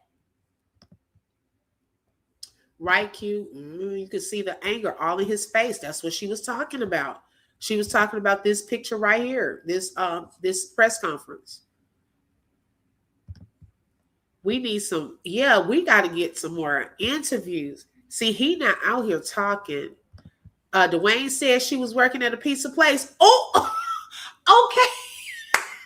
So wait a minute. They probably were working at that pizza place. Oh my God. And they used that money to go get that car. Hunter probably got him a brand new car too. Oh my gosh. Thank you, sis. Oh yeah, definitely. You ain't just staying over somebody's house. Y'all young too, opposite sex. You just over there. Oh, good morning. How y'all doing, family? Oh, okay. Child, what else were you doing over there? Hey, Ray, welcome, sis. She said they had a barbecue and a pizza party. It seems like a celebration to me. Now, I think the barbecue, you mean the cookout? The cookout was prior. That was prior to the trial, but it was after the death. Okay. And now we having a pizza party. Okay. Yeah, I think they did it for strategy. I definitely feel that. Y'all make sure you tap that like button. Thank you, Shelly. To put him on and not call him was definitely a strategy for something else. Exactly. When all that money runs out, she better have money to pay taxes on that house. They'll be broke and destitute in a couple of years like Zimmerman. The money, right, that's somebody, I agree. Because Zimmerman, he definitely having a hard time. Oh, Angel, I don't know. That's a good question. Had he ever been in there? That's a very good question. We'll call you, not blah, blah, blah, whatever. And I think I live streamed it on here and I screenshot it and I was like, Hunter looks pissed. Well, because unfortunately I know my kid too well. So when everything was done, we were asked to, Jeff, Hunter and I were asked to stay because we needed to go and do this press release or whatever. And so he's like, what do we have to do? I was like, we just have to go down here. Like it'll be 5 minutes. Don't worry. Well, he's like, I want to go home. Like he was done. He wanted to go with his friends because his friends were able to get into the courtroom that night. And he wanted to be with them and not sit there with a bunch of old people like dealing with that. So he was, aside from just like an emotional day as it was, he was just like, I'm done. So he was sitting there very solemn, but he also, I could tell looking at re-watching the video and looking at his eyes. Yeah. I could tell he was, he's like, sorry, I'm sorry. No, go ahead. No, I'm glad can we squash another rumor that Hunter was not on like the potential witness list that the defense could have called him if they wanted to? He absolutely could have been. Yes, that's why he was not allowed in the courtroom. So thank you. Originally, Hunter had said, I don't want to be there. I don't want to be there. I don't want, and of course, prosecution was like, hey, you're on our witness list. We're going to see how the trial goes, depending on if we'll call you or not, blah, blah, blah, whatever. And so then after he heard that the prosecution had rested and that and then defense started up on that Saturday, he's like, can I come up on Monday?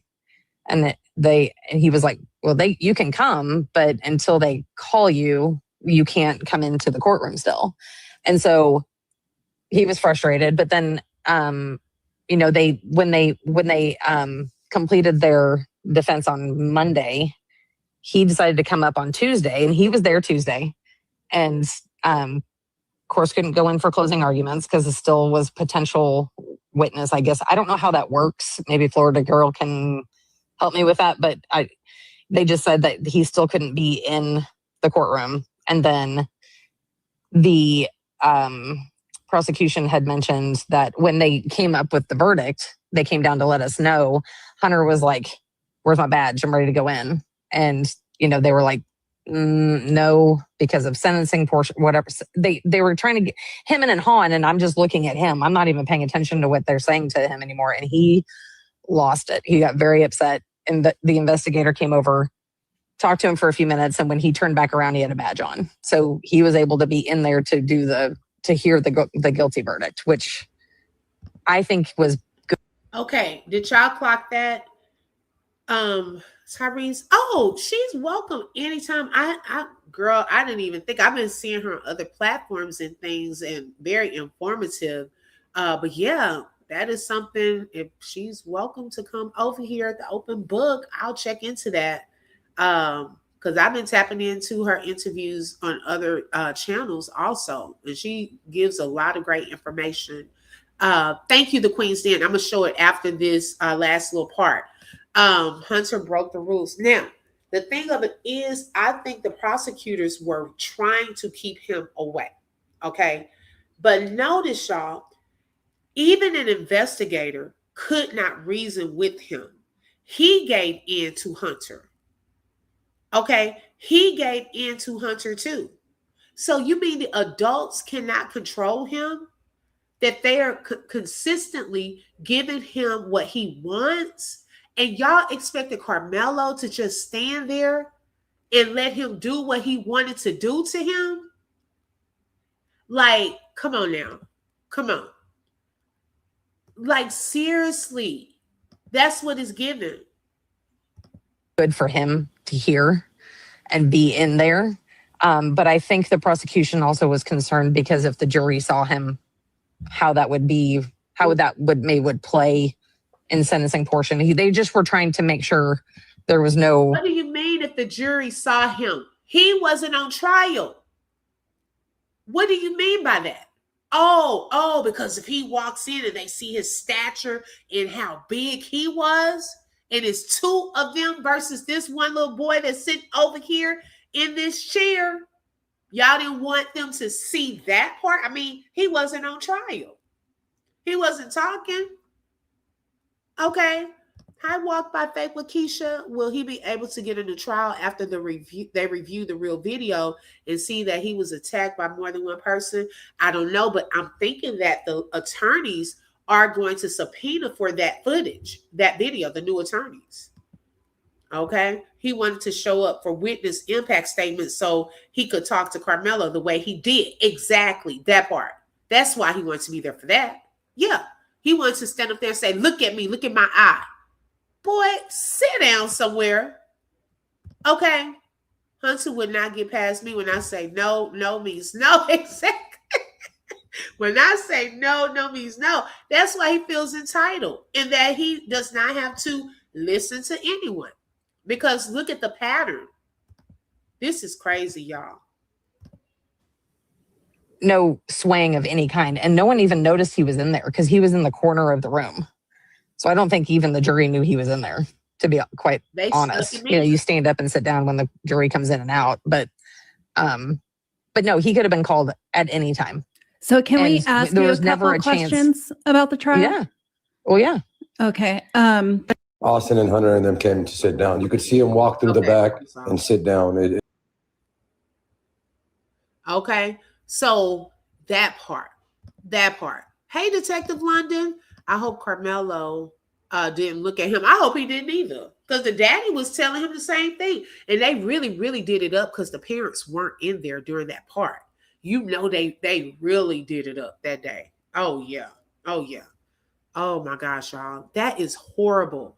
Now, let me pull this up. Shout out to the Queen's Den. Hey, Shamika. She sent me this video. So this is my first time seeing this pizzeria. Okay. Halo Pizzeria, child. I had never seen this. So we're going to look at it together. Let me share my screen. Now, this is where they worked. Okay. And they did a shout out to them. A little celebration, I guess, for the anniversary. Okay, so it says, join us today. This was back on April the 2nd.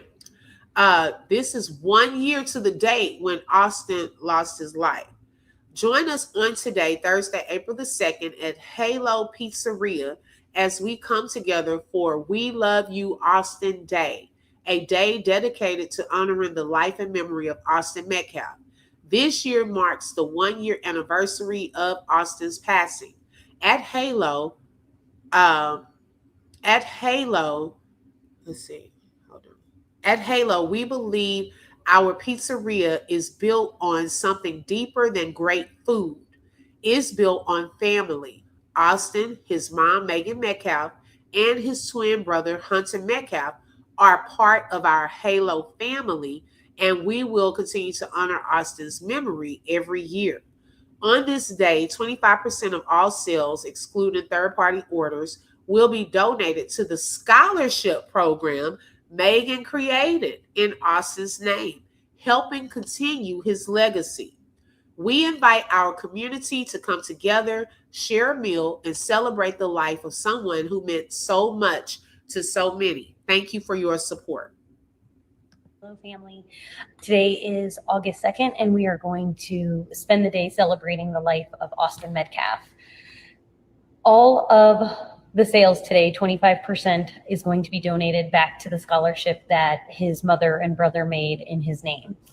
So you are welcome to call in your order, place it online. We have delivery options online as well, but just steer clear of the third parties. Stick to our online ordering through our website if you would like to help donate.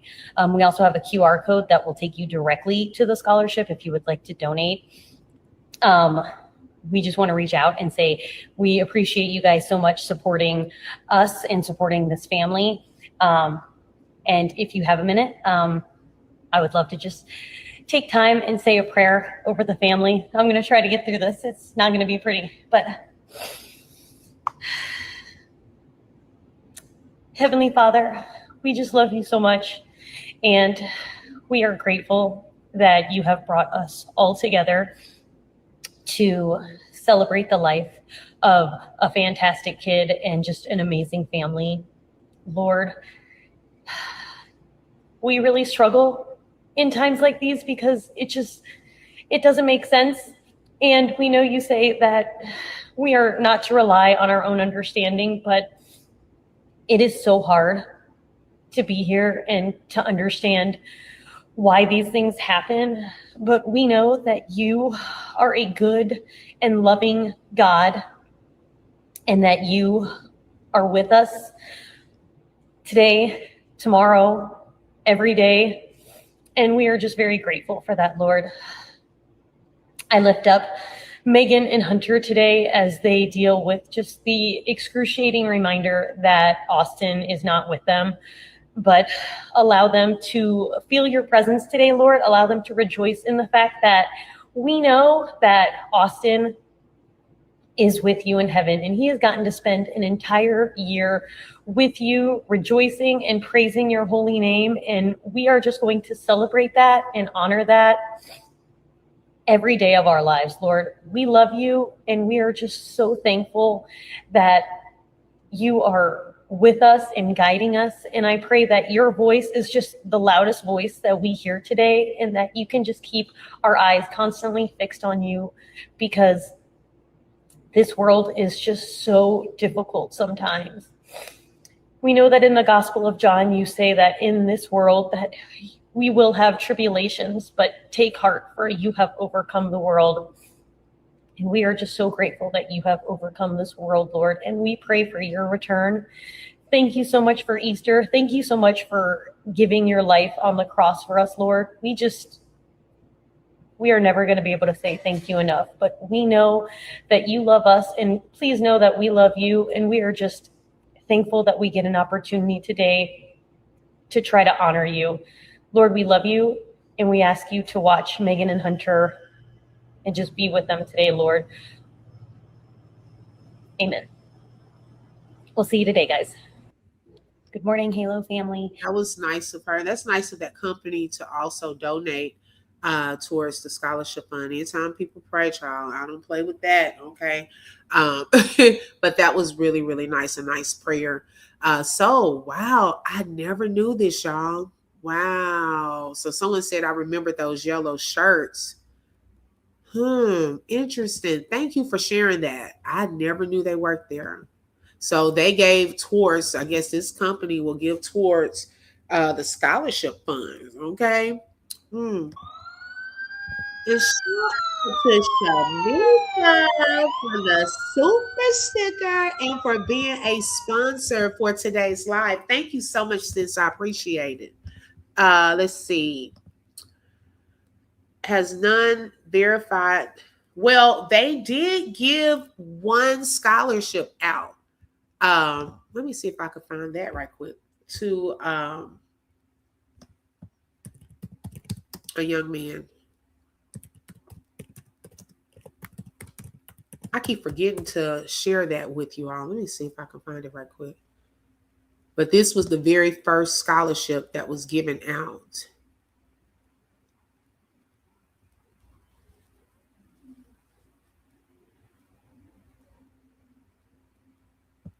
Give me 1 second.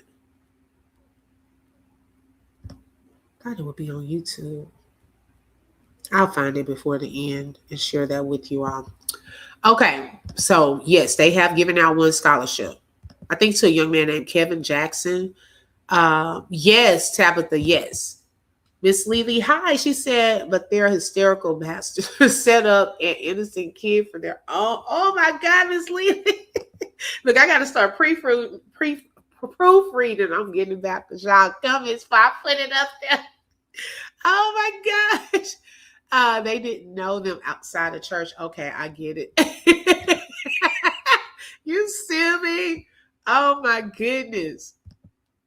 She said, don't even pray right, but go off though. The way they are racist, you mean to tell me they believe in God? Yeah. Some people, I'm telling you, some people, when they do the racist rants and how they act towards Black people, they think that some of that they're doing in the name of God. Like, seriously, some of them have that mentality. Yeah, he really is. He does need therapy. I'm going to be honest. He does need therapy.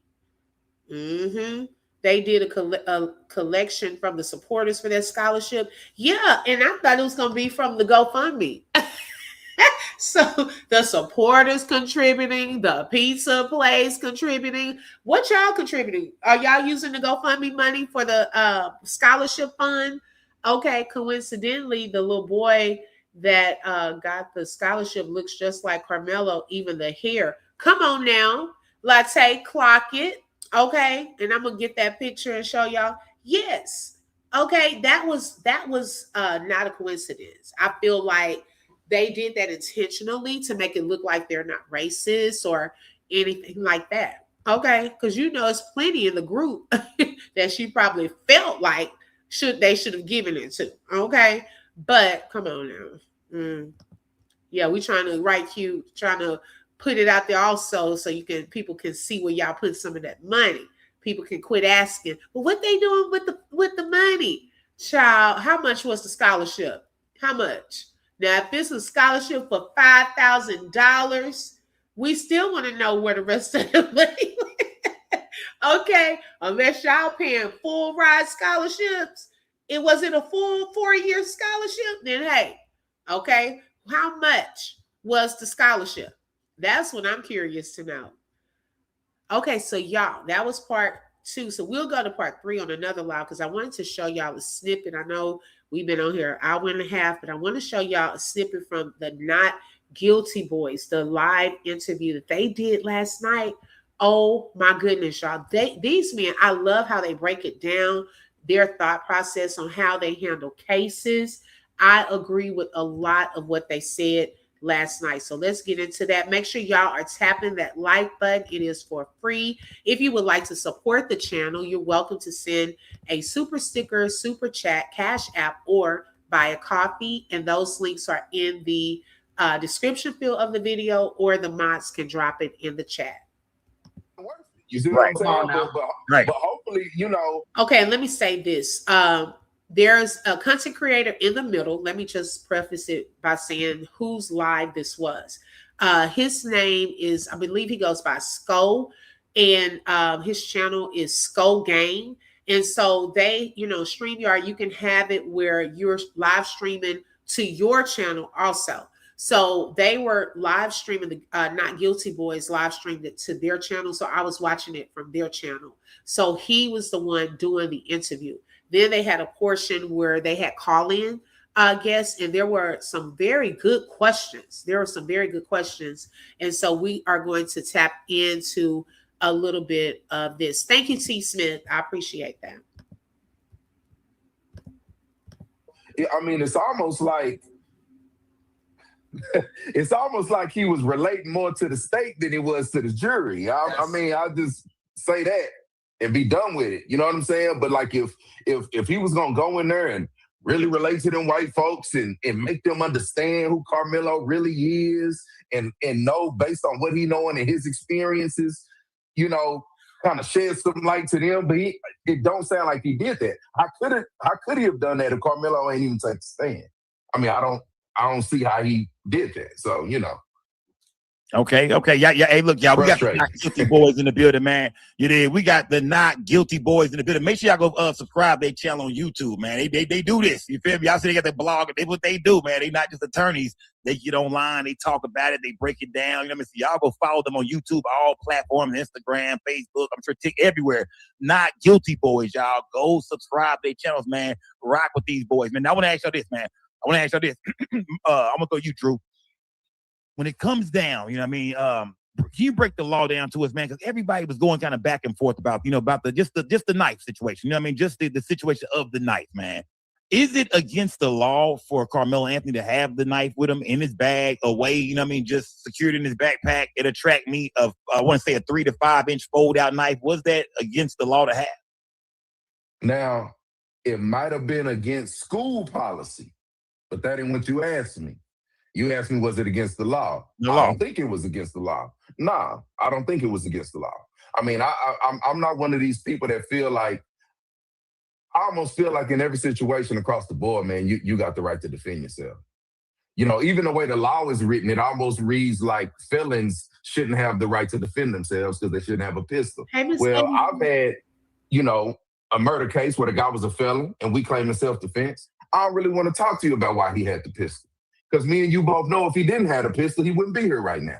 You see what I'm saying? So we ain't gonna go there. We're gonna talk about if this is self-defense or not. Hold. Let me ask something. I'm glad you said that. Just because it's a lot of convicted fellas in this chat right now. Tell me this. Yeah. Did he have to eat the pistol charge? Like, even if he gets the self-defense, do he still eat the pistol case? You talking about on my case? On your case, on your case. Like, no, we ain't talking about that. Let's go. We got two defenses there. By the time after I get the whispering to that jury, man, they want to be done with him. Let's go. Grab the next file. You see what I'm saying? Let's go. I just have to ask that. You know what I mean? So like I said, there's a lot of felons in this crowd. They all look like, hold on, man. Is there some hope? It's still some hope. Because at this point, you victim blaming. Yeah, it's two defenses, buddy. Drew, it's two defenses. It's self-defense and it's the necessity. I needed it or I'll be dead. Sure. And if we can prove that, he's not guilty of that as well. And you know what? It takes me back, y'all. I know I've compared this before to Kendrick Johnson's case, right? Where we have seen where that could go. We have two brothers, okay? Leader of the whole gang. And look at what ended up happening to poor Kendrick. He didn't get a chance to defend himself. That was a whole cover up in itself also. Okay, he was beat, unrecognizable. And they tried to cover it up, trying to make it look like this was an accident. No, it was no accident. Okay, who's climbing into a whole mat for a shoe? You can knock the mat over and just get your shoe. Okay, it didn't make sense. So that could, and I know that unfortunate incident happened where Austin lost his life. But y'all also think about the other side of this. They were taking off to run after Karmelo. What were they about to do? Shake his hand? Where were you chasing him to originally? Because at that time, no one knew that Austin had been stabbed when they first took off running after him. They didn't know. Yeah, they did Kendrick's family, whole family bad. The cover up and corruption in that case, how they have terrorized that family is so unfair. And they keep going. They keep fighting for justice for Kendrick. Okay? Because they know that something evil happened to their child. It is so sad. So did we think to ourselves, why was Karmelo running so frantically, trying to get to a coach? What had been said under that tent? What was he afraid of? See, they didn't go into that part. They didn't go into that part. They're trying to make it look like he was running to get away from being accountable. In that case, he wouldn't have stayed. He would have just kept running to his car, running to the bus, running off the whole parking lot somewhere to get away. No, he stood there. Even when the coach told him to wait by the fence, he stood there. So it wasn't to get away from accountability. He said, I'm not alleged. I did it. To this day, what did he do? What was he admitting to? He just said, did it. But no one knew Austin had been stabbed at first before they all took off running after him. Even Austin. Until Austin realized that he had been cut. Right, the fight wasn't over. Clock it, love and happiness. Okay? So we forget about that part. And then when you got to it, what were you going to do? Look at what happened with Kendrick. What were you going to do to Karmelo?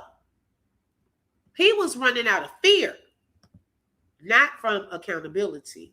And I'm gonna blame the state for victim blaming in front of the jury. You play like that, yeah. Play then. In any other case, you ain't blaming no victim. You see what I'm saying? So short answer is nah. We ain't going for that. Let me see. Okay, shout out to UMC Smoke. I see you, UMC Smoke. Let me see. Mahim said, since nobody has actually saw the trial, you know what I mean? Since no cameras in the courtroom, a lot of people, we just going off what was in the media, a lot of hearsay. He said, is there any way that the evidence against Karmelo could have been so overwhelming that the defense really didn't have anything to work with? So, you know what I mean? He's saying, we didn't see the trial, but it seems like, you know what I mean, the evidence was just so overwhelming that is that maybe why Toby Shook and Mike Howard really didn't seem to do anything for him, because it was, you know what I mean, it was just nothing to do. Well, go ahead, Mike. Well, they had the story about the cheerleaders, right? The cheerleaders that was threatened by the Metcalf twins. Hold on. No. Hold on. A lot of people we're not familiar with that. Some people ain't familiar with that story. Break it down. Just give us a little bit of that. Because I seen somebody earlier asking about the history of the Metcalf boy. They was asking. Give us just a little bit of the cheerleader situation. Their mom just confirmed it 2 days ago on TikTok. And this is the Metcalf mom or the mom of the cheerleader? Meghan Metcalf confirmed this story that was under subpoena by Mike Howard. He subpoenaed the cheerleaders as well as the Frisco ISD school records, because there was threats made by the Metcalf twins against their own cheerleaders. Here's the story. Now, wait a minute, y'all. I didn't realize till they just said this, that the cheerleaders were subpoenaed. Why they didn't call them up to the witness stand? Did they return the subpoena? See, stuff like this, that would have been powerful, to have them on the stand as witnesses. I didn't know that part. Basically, the twins paid for, memorial? They were sorry. The school was sorry, not the boys. The team was sorry. Yeah.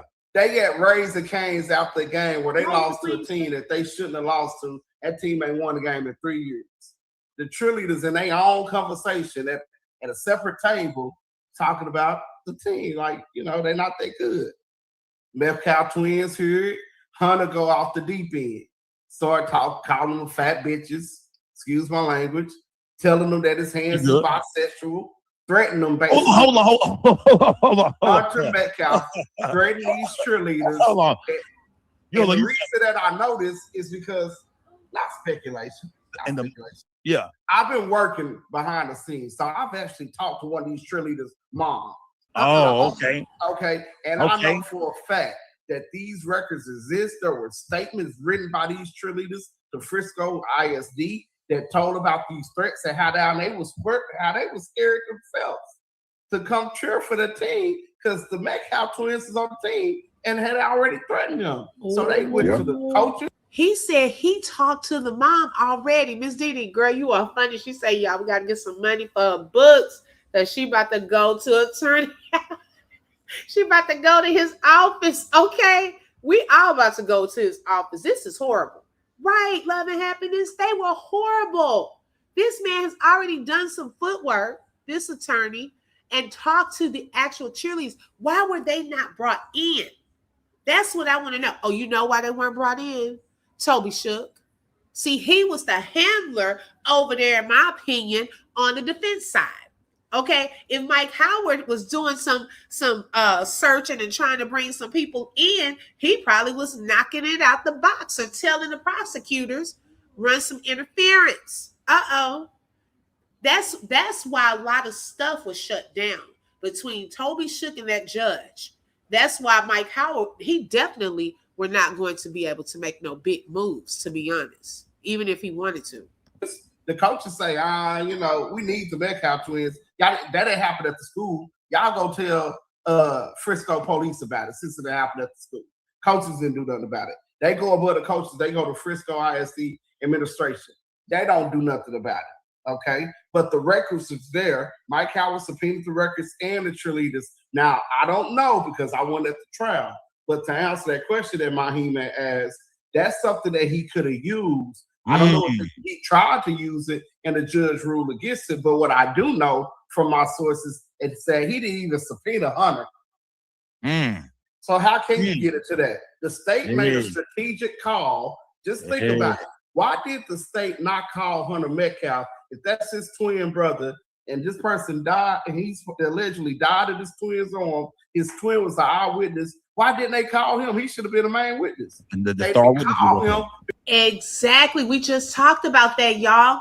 Why didn't they call him if he was on the witness list? They kept pushing him out. Remember, they kept telling him, no, you can't come in here. Why is he on the witness list? Oh, it's so y'all can say stay out. Y'all didn't want him to come in there. Okay, that was strategic. But the defense should have still called Hunter. Okay, I like how he's breaking this down because he was a huge part. You're a part of the testimony, the whole story, right? You came out talking to the news. You did multiple interviews. So you were an eyewitness to some things. But yet and still they brought in these other people, okay, that they're coaching and telling they all have the same story pretty much. But the main person that was there, that's a part of the actual story, you didn't call in, that's very suspect. Okay. They made a whole lot of errors. Yes, this confirms it. Okay. If the attorney hid that info about the cheerleaders, he needs to lose his license. And also, why is it that y'all are saying that there were text messages that were detrimental to Karmelo, but then never showed Karmelo or his family? So we don't know if that's true or not, or if you were just trying to bluff just to keep him off that stand. The judge made a ruling that they couldn't use the Metcalf brothers' criminal cases. Well, they could have called him up there to be a witness to what happened that day. Oh, best believe, Mama 80, I know that judge shut down a lot of stuff that they could not pull into this trial. Okay. Hi, Linda. You already know because, judges will do that. They have to present what they're going to present during the trial. And so if a judge does not think that certain things need to be a part, they can knock it out the box, y'all, and pretty much say, no, we're not going to go that deep into that part. No, you can't talk about that. So he would have shot down a lot of stuff. Wow. Because of his background and what they knew about him. And they didn't want the defense to go into that because now that would have probably shown him to be the aggressor in this situation with Karmelo. I'm going to pass it to Drew, but I just want to say that truly the situation should have been used to show that these boys were threatening cheerleaders. They liable to go all the way. Yeah. Okay. Okay. Mike was saying that, he did his research. He didn't even talk to a couple of people, and it's true. He's saying that, the Metcalf boys, they was hot headed. You know what I mean? They was ready to take it there. But like you said, the school need them. They linebackers. They on that security. They getting down the field. So the boys are valuable to the coaches at the school. So that might be a reason why these type of things, was swept under the rug, by the school. Yes, he was subpoenaed and he was on the witness list. The thing of it is, neither side called him to the stand, though. She just confirmed that on the TikTok live. Yes. Mm-hmm. Drew, tell me this, fam. Do you think that the Metcalf boy, and I know we don't know them like that. We just gone up a few things, but far as just what we heard about the story, man, of how this thing happened, man. Do you feel like maybe Karmelo Anthony was maybe afraid for his life, man? Really afraid for his safety, man. I do. You do? I do. I mean, you don't gotta know exactly what someone's intentions are in walking up on you to know that they intend on doing something. You know what I'm saying? Oh, he did. Like I told Mike. You said he wasn't? I thought he said he was on the witness list. Because don't you have to be subpoenaed to be on the list? I heard these were some of the things struck down by the judge. That's what I'm thinking. Yes, he was not going to allow that being how they're operating, right? How they did that thing. I knew that there were a lot of things that he would not allow to come into play when it came to Austin's background and so forth. He was going to say no. Wow. I wouldn't have even really focused on the whole fear of what one person was gonna do. I would have went with all 4 of them, or all 3 of them. I was outnumbered. You see what I'm saying? I ain't gotta wait for you to knock my block off to respond. You see what I'm saying? I don't have to do that. The law doesn't require me to do that. Why would I do that? You know what I'm saying? So, you are allowed to, as long as you feel like you are about to suffer serious bodily injury or death, you can respond with deadly force. Now, it needs to be reasonable. You know what I'm saying? But like Mike told you, I mean, you have real force, apparent force, and apparent force. That they may pick him up off the slab, and he might not have nothing on him. I don't know. But he sure ran up on me like he was finna do something. You know what I'm saying? And I ain't really gotta wait for him to do what he telling me he gonna do or what I'm thinking he could do before defending myself, as long as the jury believes I'm reasonable. So, oh, y'all see that? Okay. And that's something he should have brought out. Like how he talked about it, Mike Howard, at the press conference. He should have really tapped into the fear that Karmelo felt prior to that happening. He did not tap into that part enough, in my opinion. And just to answer Buddy's last question, I do believe that it is a possibility that they had nothing to work with. I do believe that. That is a possibility. Do I think that that's what happened? No. The reason I say I believe it's a possibility, because it's the only thing that explains that egregious dropping of the ball. It's the only thing. And even then, an experienced trial attorney, you got cases where you got to prove your client's innocence, but you also got cases where the prosecutor offered you some bullshit and you just trying to get the best you can out the deal.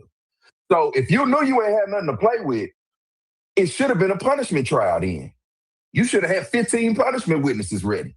You should have had the mother of the little boy who he saved in the pool. Let's talk about it. Let's talk about it. You should have had that. Man, like I told Mike, I would have made that a punishment trial if it wasn't nothing to play with. I would have had a 5-day punishment trial. By the time I'm done, they done forgot what all the white boys that was coached on the team done said. They done forgot that by now. They ready to just get me up out of here. But see, that's something that that's gonna come from strategy and experience and knowing how a trial works and how jurors think. You see what I'm saying? No, salute to Drew, man. Hey, man. I mean, I know a lot of people in this chat like, man, I wish Melo would have got the not guilty boys, man. It is like, I wish Melo would have pulled up, you feel me? Yeah, man. But that's not what happened, man. Carmelo Anthony ended up getting 35 years in prison. With the history of Collin County, Mike, did Carmelo ever stand a chance? Let's be honest, man. When you first heard about this case, you seen it on the news, you start to hear about what was going on in the media, you know what I mean? How did you feel about it? I mean, just knowing, like you said, we from the DFW area. You from Texas. Y'all from out here. Knowing what y'all know about these areas, these McKinneys, these Allens, these Friscos. Did you think Carmelo really ever stood a chance, man? Tell him what we did 2 months earlier, Mike. Tell him what we did 2 months earlier. Okay, for sure he stood a chance with the right representation. To me, all white jury, what Drew is referring to. We was just in Collin County 2 months earlier in April, and we had a self-defense case. Our client was black. The deceased was black, but we had an all-white jury, a white judge, white prosecutors, white bailiffs, white spectators in the court. Okay? Everybody else was white in the court. But we was able to get a not guilty on murder. So, see, the reason we call them not guilty for is because we actually hear that verdict at trial. 17-1. In the murder and capital murder case, like this isn't for play. All you have to do is do your research. Like these are verdicts we get because 17-1, huh? The same passion that we spew into y'all, yeah, the same passion we spew to the jury, and the jury gravitates to it every time. But to answer your question, he stood a chance if he had the right. I think now he has a greater chance. He has to, and I like to move the conversation forward to this appeal because he has a great set of lawyers representing him now.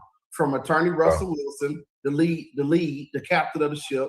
You know, shout out Russ. I definitely recommended Russell Wilson. Russell Wilson was my attorney when I needed an attorney. See, when you fight as hard as being true, they tend to hold you or try to say, you know, you're being in contempt of court, and you may need somebody to represent you on a contempt case. Well, I call old Russ because he's one of the greatest legal minds in the state of Texas. So Russell Wilson is not only my attorney, but he's a friend of mine and Andrew's. And he's one of the most brilliant legal minds in the state of Texas. And he comes from a very well-respected perspective within the state bar Texas community, within the legal community in Texas. Okay. So Russell Wilson is a great captain. You got Justin Moore, civil rights lawyer, lawyer. Yeah. You got my boy Sean. Sean is a real great up-and-coming trial lawyer in Dallas, winning cases left and right. He's the dream team, y'all. You talking about Karmelo's new appeal team. And who else is it? I think like two more. You got couple of people that Ben Crump and Lee Mary refer. I forget these attorneys' names, but they're all. I think her name is Cruz, Miss Cruz. Yeah. She's with Mr. Crump's office. You got the former NAACP president down in Austin, and you got Michael Ware, which is a Caucasian man and 40 years experience appeals lawyer. So he has a great team ready to go right now. And from what I know, I'm gonna put y'all on some games. So let's go. They get ready to drop the motion for new trial. Yeah. And they get ready to drop the motion to recuse Judge Roach. Okay. And that's a different avenue from the actual appeal itself. Okay. I like it. So you have an appeal saying that. Now that's he's dropping some nuggets right there. He's saying that the new attorneys are submitted for a new trial and for Judge Roach, okay, to recuse himself from this new trial. And I really pray that man is not over this new trial. Oh my gosh. Everyone has good things to say about the Dream Team, which is awesome. Exactly, Monica. I agree. I definitely agree. That's good to hear. We feel that there was improper rulings and there should be an appellate review of the trial court's rulings and the transcript of this case. Then you have a motion for new trial, which is saying basically what I believe they're going to go. We feel that it was under Crawford v. Washington, there was ineffective assistance of counsel, and he's entitled to a new trial based on that. Okay, so that is being in the process of being filed. Those hearings will happen probably within the next couple of months, and we'll have some rulings. First ruling is whether or not Judge Roach is going to recuse himself or whether or not he's going to stay on the case.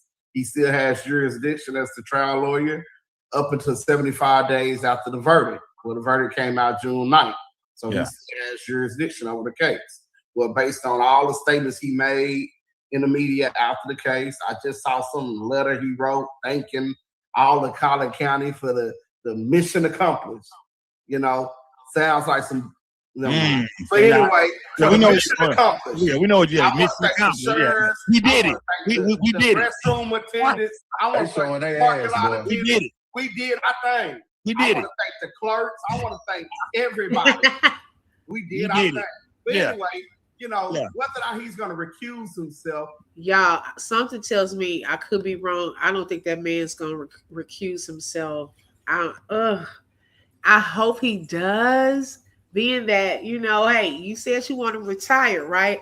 But at the same time, because of the amount of errors and the things taking place, he may not want someone else getting in there and possibly uncovering what went on. You see what I'm saying? So, now, Patrice said, I don't think Judge Roach will be able to pull the stunts he pulled the first time with these lawyers. I do agree with that, though. Okay, even if he remains, these are different lawyers this time. Okay, so we just gonna have to pray, child. They gonna have to take this thing up to the Supreme Court. It's gonna be a fight. Okay, it definitely is, and he knows there are a lot of eyes on this case. He's also trying to prove a point too. I don't know if y'all heard him in that interview, the judge, that he wants this trial and how things operated with this trial to be the standard of how other people handle their trials. Did y'all remember hearing him say that? I'm just paraphrasing, but he wants to go out with the bank. Okay, I do as much is coming out. You think what, that he would stay or recuse himself? Or be the one to be the presiding judge over the motion for new trial. But based on your statements, Judge, it seems like you've already showed your hand. Yeah. Right? And you can't give him a fair hearing at a motion for new trial. You probably should recuse yourself. If he doesn't, then the higher judge gets to pick an independent judge to have a recusal hearing. And they'll decide whether or not Judge Roach should be recused or not. If that judge decides that he should be recused, then an independent judge would do the motion for new trial hearing. If that judge decides that Roach stays on, Judge Roach will be doing the motion for new trial hearing. Okay? So, you know, that's the law.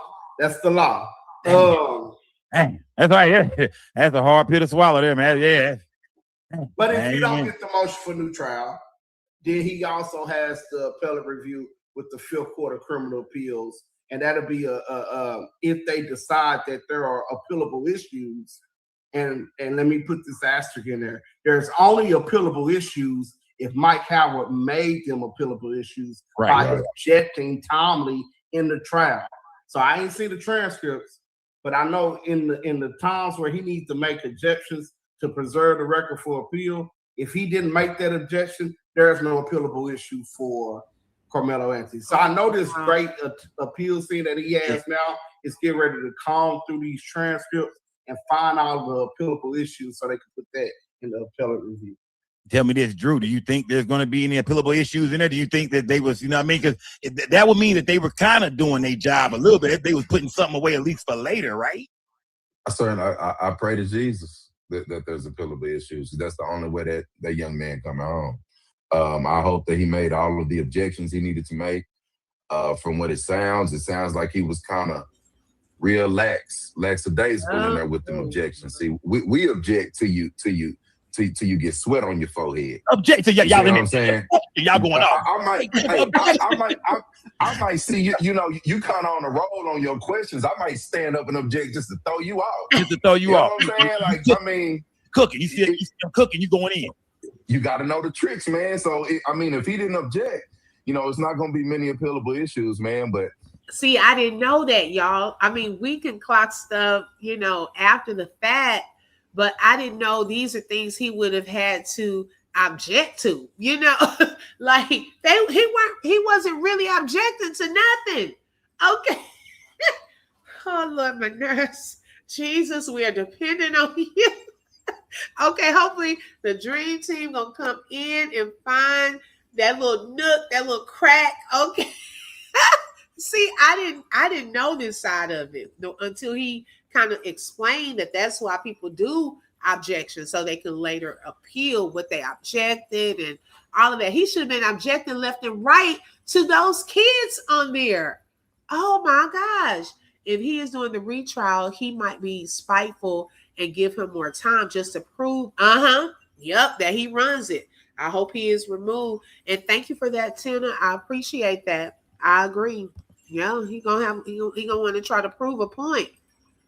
Oh, Jesus. One of the first appeal objections was the jury. Yeah, now that's a big one. They may come with the big, now they appealed the jury instructions. Okay, that's one right there. I do know they were objecting to the jury itself, the makeup. So it's going to probably lie heavily on this jury and the instructions that they were given. Because it did say that the judge overruled when they objected. I don't know what the objection was for the jury instructions, but that's going to be something that they rely on as well. But if he didn't object, doesn't that show ineffective counsel? In my opinion, yeah. Hey, Karen. She said he's going to go out with a bang. All right. Okay, no weapon formed against Karmelo will prosper. Put it in the atmosphere. I know that's right. I hope that he objected to everything he possibly could. I hope he got some running objections. You know what me and Mike do, and and this is why you need somebody that's gonna handle business, man. Because everything ain't cut clear and dry. You got judges that try to push you along. You got judges, Mr. Wilkinson. I heard you object to that before, but no, Your Honor, I need to object to it again because now it's 2 appealable issues, and I just want. And then when I object to it again, it'll be 3. So me and Mike got a notepad we keep between us, man. Anything that we miss, that we need to perfect the record during. If he get him a 5-minute break to go take a piss, and we need to perfect the record, and we just got to hold ours, that's what we gonna do. We're going to stand right up and we're going to read it off the page. Yeah. You see what I'm saying? That way, whenever the appeals lawyer comes, it's very easy to find. We did it on Tuesday right after lunch. Judge was tripping. It was around 1:30. You know what I'm saying? Go look at the transcripts and you'll find it right there. So the job of your attorney, he had an obligation to perfect that record for appeal, man. So even that is ineffective.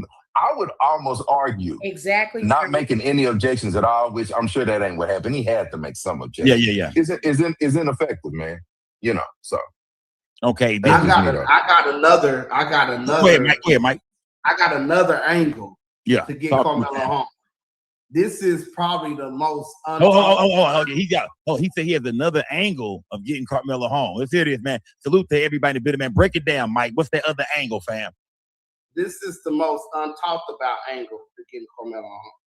We in the middle of election season. I see some of the people in the chat talking about Democrats and Republicans. Oh yeah, he go down over here. He go down over here. Right now, while we're in election season, our governor's seat is up this upcoming election. Now's the time. Somebody needs to be calling. What's her name? Running against Abbott? AOC.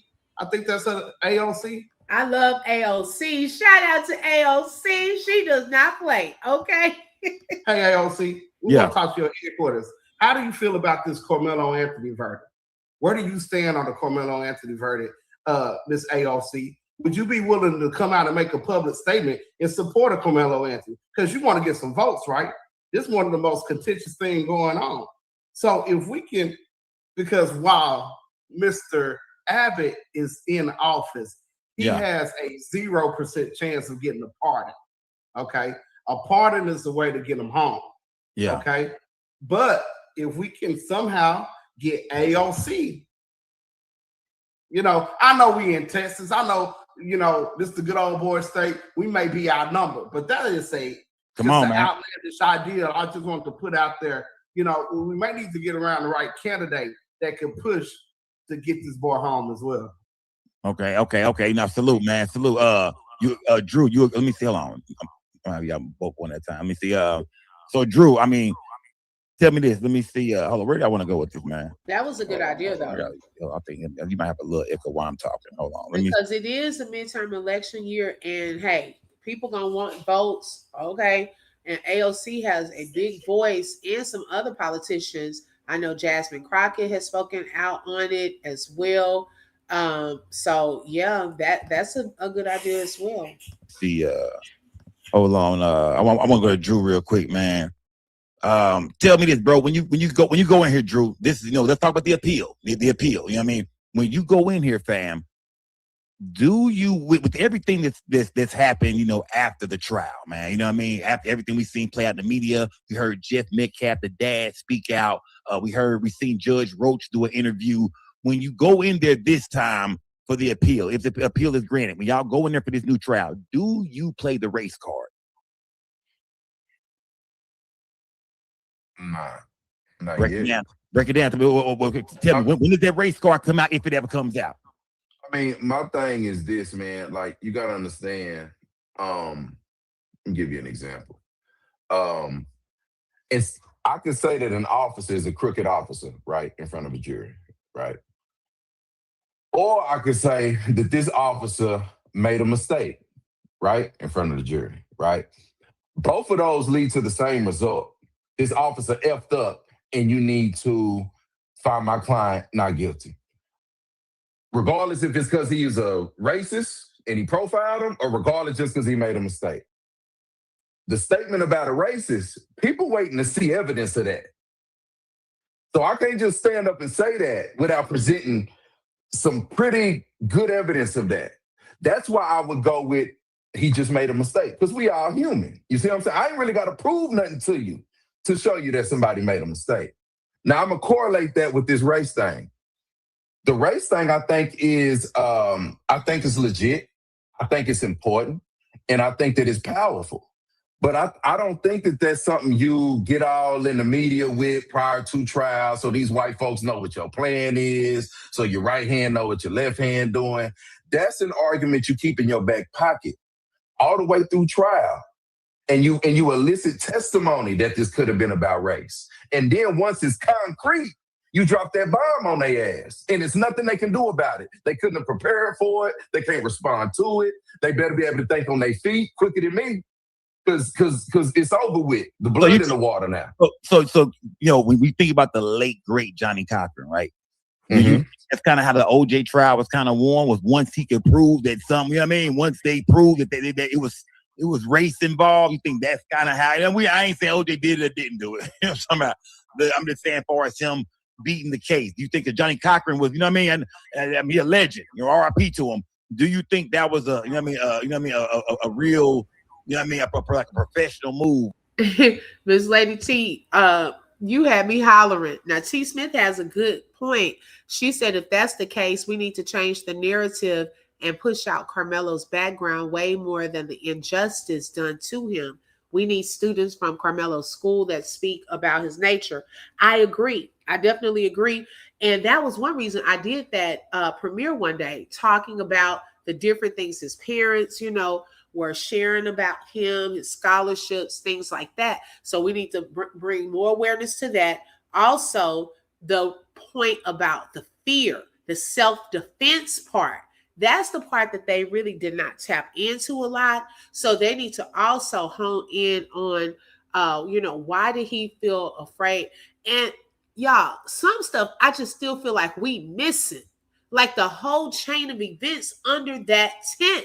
What was stated, because we only heard it from Hunter's point of view, okay, or the other students, Hunter's friends that were talking to the police that day.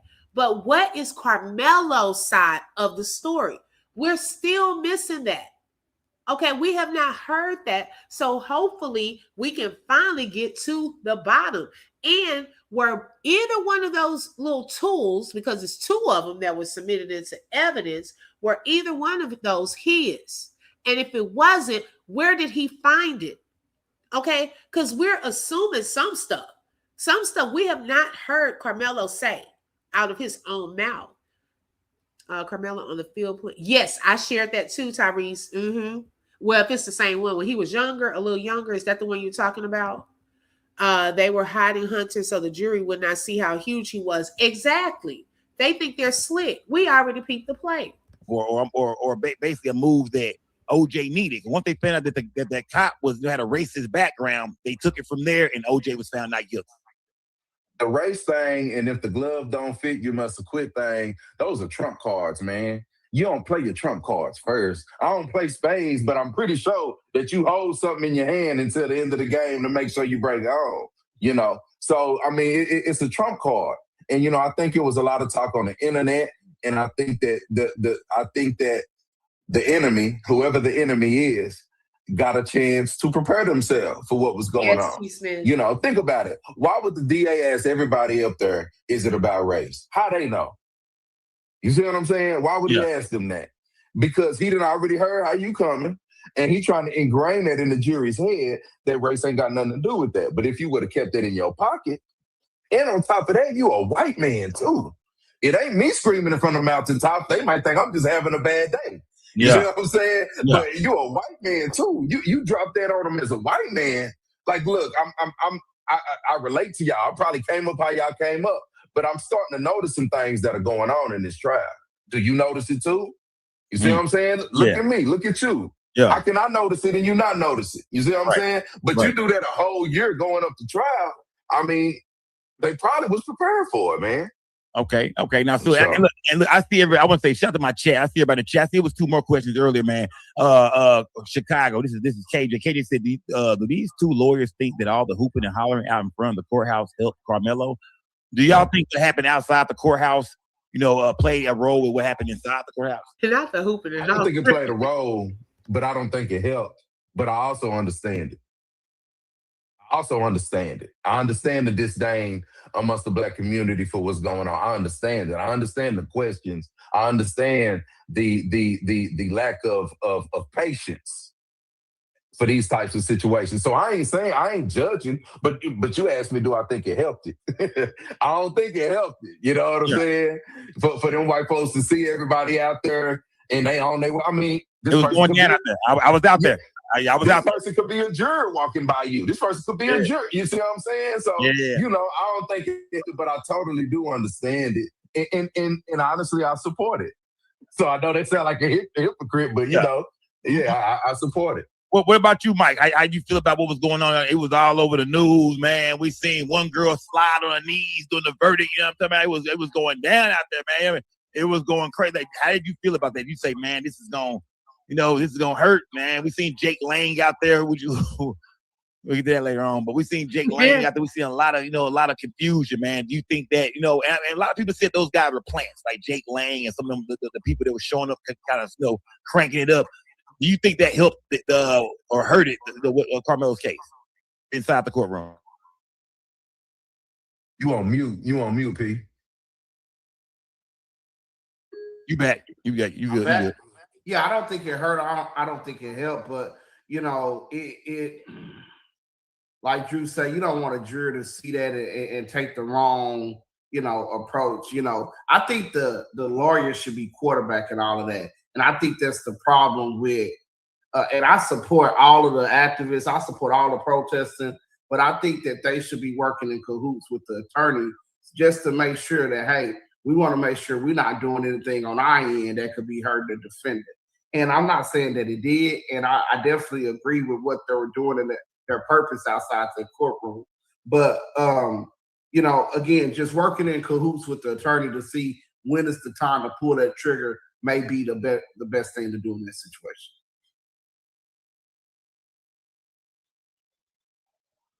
I'm gonna drop that link in the chat too, gang. Salute to Cali Dre. What's good, my boy? Salute to everybody in the chat, y'all. Look, we got Mike Campbell, we got Andrew Wilkerson, the Not Guilty Boys in the building, man. Make sure y'all go follow them on everything, gang. Follow them on YouTube, Instagram. Where y'all at, man? Y'all everywhere, man. Let me say, I'm a fast forward. Y'all everywhere, man. Where can they find y'all at, man? At the end. No, that ain't my real question. I'm just fucking with you. That ain't my real question. I'm just fucking with y'all. Check this out. Here's what I wanted to ask. 2 things, right? The speed of the trial was one thing that stood out to me.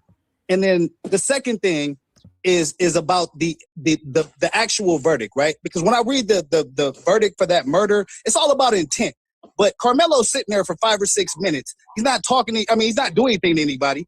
So doesn't that prove that his intent wasn't to kill nobody or not to hurt nobody? You know what I'm saying? So can y'all speak to that a little bit? Yeah, when it comes to your first question about whether or not, well, let's go to the intent question. I think it's very clear that he didn't intend to kill nobody. Absolutely. I think he went there that day to kill anybody. He didn't go to the track meet to kill anybody. That situation presented itself.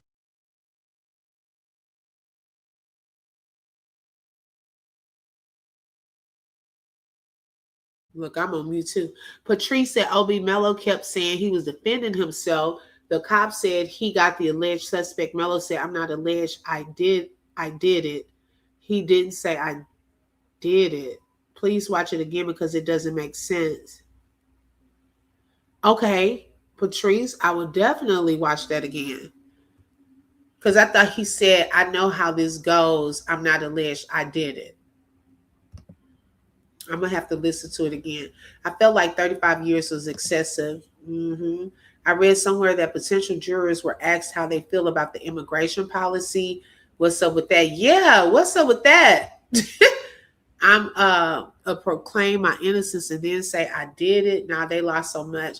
Okay, I'm gonna definitely look back into that, because even with the I did it, I was like, well, if he said I did it, what was he saying I did it to? You see what I'm saying? Because Austin, he wasn't dead. I don't think he thought he had stabbed him in the heart. Even the coach has said he didn't think Karmelo thought that, because he was asking, was he okay? And things. Let's see. Gave out of his pocket. The trash can boy gave the coach something out of his pocket. Then the coach pointed to the trash can. Next, the boy picked up the trash can, dug in it, and put something in his pocket and ran off. Oh, okay. Take it up with guy and welcome. Okay. Got you. Wow. I'm gonna have to look at that again too.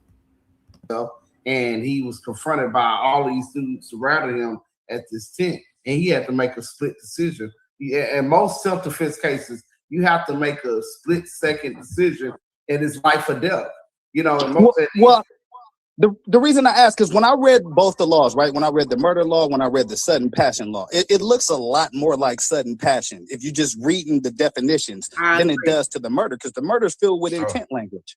You know what I mean? Right. In my opinion. Right. You see what I'm saying? Right. I didn't intend to kill him, but it just went overboard. It just happened so fast, and I didn't have time to cool off.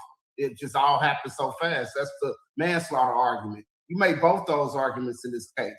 You make the self-defense argument and the manslaughter argument. And what was the first question? The speed of the trial. That shit seemed real fast to me, brother. I mean, was it because the defense didn't call no witnesses, or have y'all ever seen a trial move like that in a murder case, bro? Because I haven't. They had trial on Saturday. They had trial. If we going to trial, we going to trial. They hate going to trial with the not guilty boys.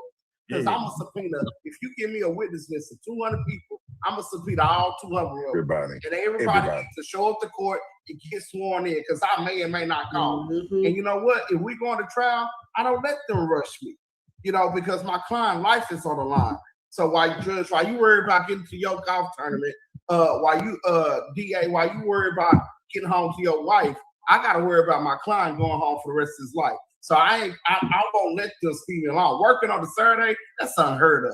First of all, the case unheard of. And he did it at the most inappropriate time for the defense. He did it when it was their case in chief. So while the jury driving up the court, dreading that they have to be there that day, it's me. Now the ball is in my court. So now they looking at me as I ask my questions and present my case. Like I'm the one holding you up here when it was the judge that brought y'all up here on a Saturday. Absolutely not. Look, I go to church on Saturdays. My family need me on Saturdays. I ain't coming on Saturdays. Your Honor. No, I appreciate y'all perspective on that. Thank you, brothers, man. I appreciate it. Salute, man. Salute, gang. Salute, man. And what I'm say, these are the last I'm gonna take to say two ladies. Auntie, you the building.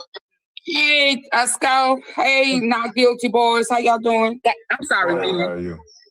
Okay, so my question is, and I'm concerned about this because what happened to Hunter's confession that his brother picked up his bag and gave it to him? How he gave it to him, I don't know. But when people are walking around saying that it was intentional, it was his intent to unalive Hunter, Karmelo would not have had the bag, his backpack, had not Hunter picked it up. Am I right? Look, I mean, you may be right, but we'll never know. You want to know why? Because they didn't even subpoena Hunter. They didn't even get him on the stand. You're supposed to get that boy front and center in front of all 12 of them jurors and cross-examine him. Because he has confessed twice. He has confessed to his brother being the aggressor twice. All I would have did is play his news interviews. I'd have sat him up there. I'd have authenticated the news interviews, got him in the evidence, and then he could get his popcorn out after that. I'd have just played it for the jury. Right. And that's isn't that odd that the defense did not play it? Did the judge deny it, or did he just not play it? That's what we got to learn when these transcripts come out. Okay. We got to learn that, did the judge make a ruling against it? But either way, he could not have denied Hunter coming to the stand as a witness. He was an eyewitness to the situation. So Hunter for sure could get on the stand if we call him. Did the defense call him? I don't know. And, there's multiple paths to cross-examining him. Just because the state didn't call him on direct doesn't mean you can't cross-examine him. What a seasoned attorney would do is then you would call him on direct. Well, you can't ask leading questions to somebody that you caught on direct, right? Well, until they show in front of the jury through their answers that they're on the other team's side. So as soon as he got the answer, like he was the state's witness, judges this time, I would like to the record to label this witness as a hostile witness. May I begin my cross-examination? Yes, you may. Bada bing, bada boom. Now you've called this person yourself, and you get to cross-examine them yourself. But that's what I'm saying. It's so many avenues to executing in this situation that weren't taken. It's just no excuse for it. Right. Thank you, Scott, for letting me. Y'all have a good evening. Salute to Auntie Fee, man. Salute to Auntie Fee. Christy, you in a bit classy. Miss Classy, my bad. Miss Classy, you in the building? Yes. Hi, gentlemen. Thank you for having me. I have a couple questions, please. Let's see how many we can get through, Miss Classy. Yeah. Okay, so real quick. Okay, so with the new surveillance coming out showing that, and also the witnesses that saw the surveillance prior to the trial, they all kind of testified the same, saying that it did look that to be that Karmelo was assaulted by more than one person. And that's what it looks like in the video. So wouldn't the Texas multiple assailant doctrine fall into place at that point? Absolutely. Shout out to my sister, Carnisha Campbell.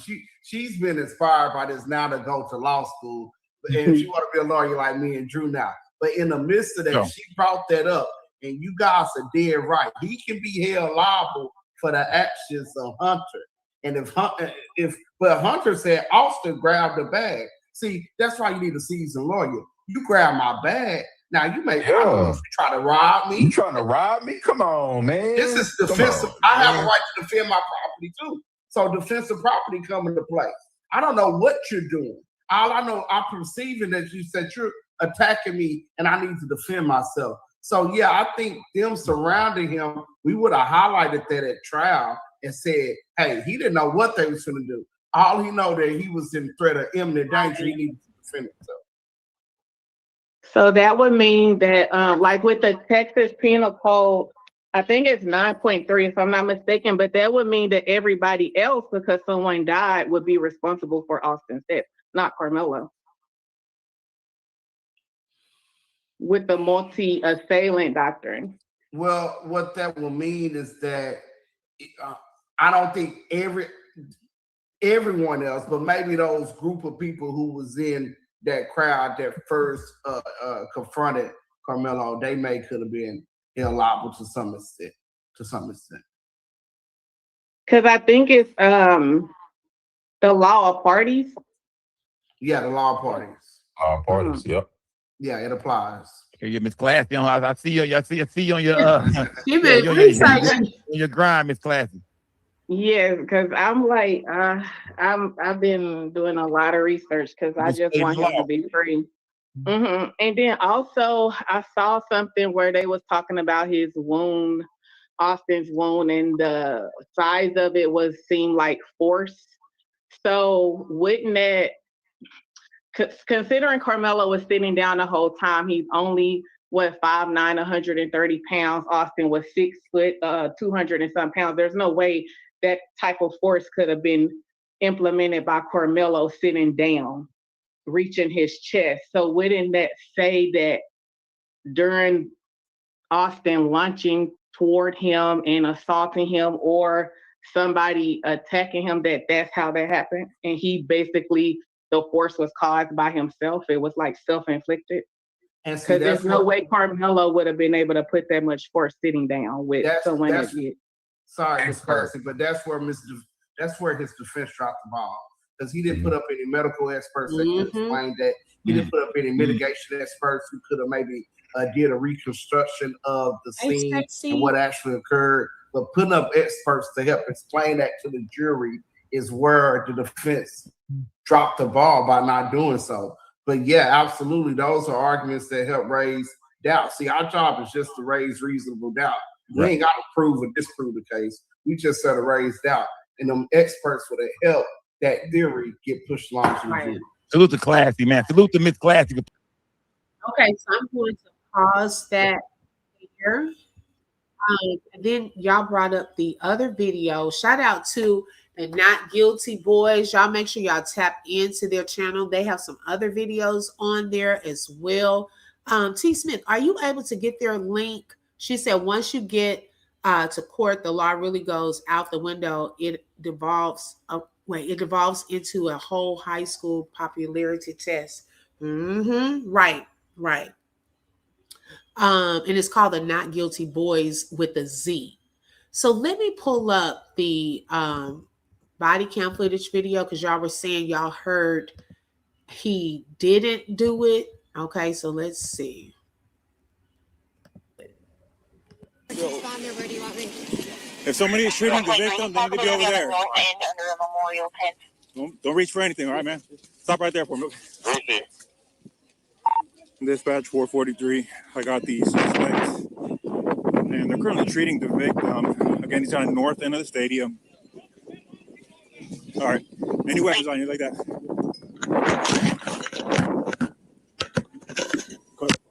I'll look here.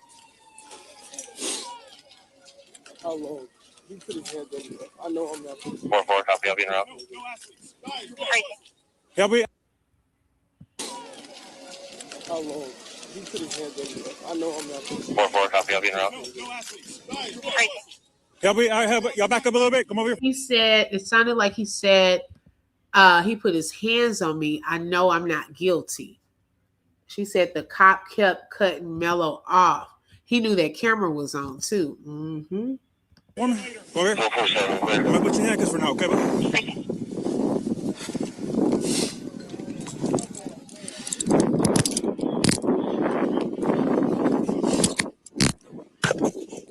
Dispatch 443. Everybody can slow down. I got the alleged suspect in handcuffs right now detained. One second. Hold on. You can open up the channel, and medics are clear to come in. Have them come to the northeast entrance.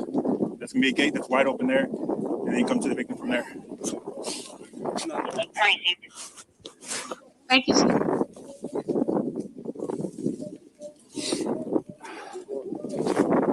This is the alleged suspect. All right, bye.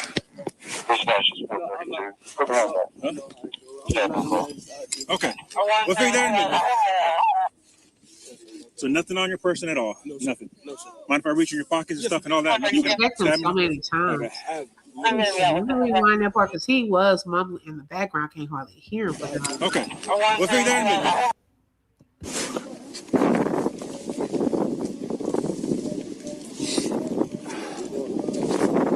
This is the alleged suspect. All right, bye.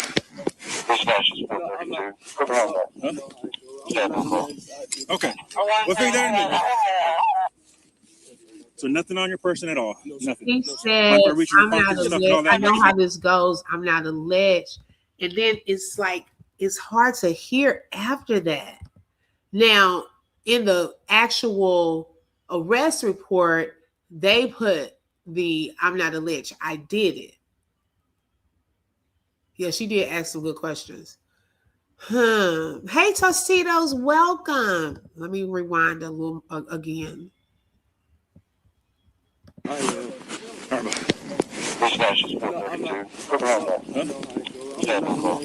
Okay. We'll figure that out. So nothing on your person at all? So what was said? Okay, stuff and all that. I didn't. If y'all are saying he's saying I didn't, what was he saying after that? Did y'all hear that? That part I can't hear it because of all the beep beep beep beep beep. It's low, but I did hear the I'm not alleged. I know how this goes. I'm not alleged. I did. It sounded like he said I didn't, but if he's saying I didn't, what's he mumbling after that? Mello also had a swollen red left eye.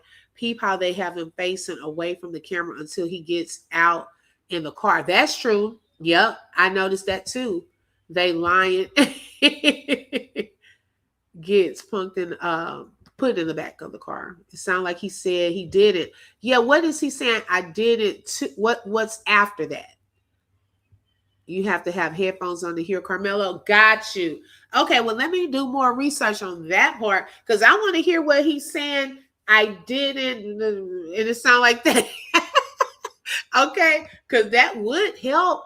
Because, okay, that goes back to when I've been saying, if he's saying I did it, what is he admitting to? So that would make more sense if he's saying I didn't, but what is he saying I didn't do? You see what I'm saying? So on either side of that, that could give a clue as to what the actual thing is, if that makes sense.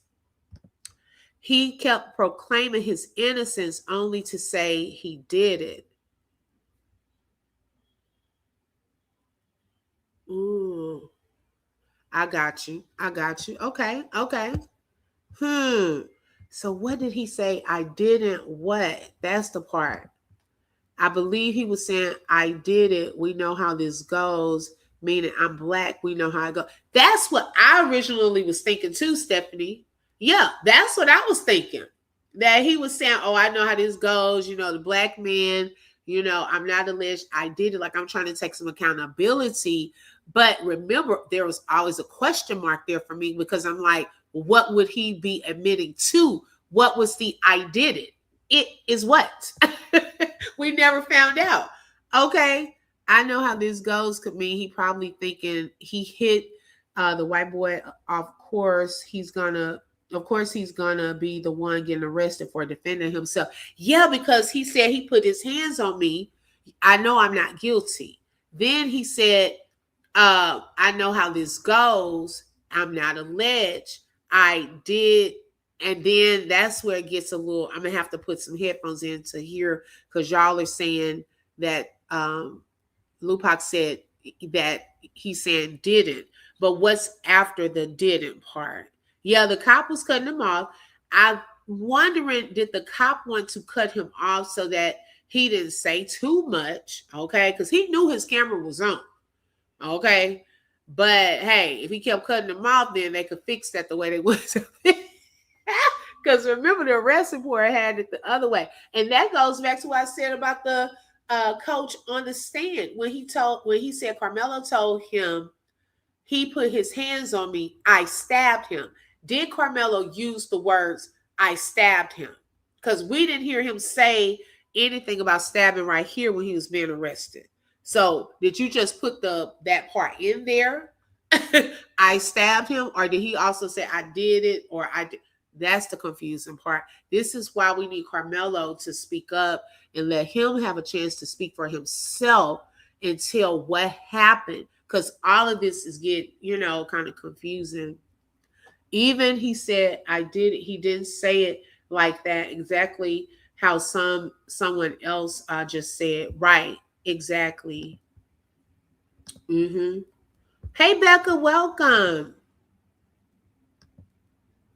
Right, T. Smith. Yes, because both can be true. I can be the one who unalive you, but I did it in self-defense. Exactly. That part. Yeah.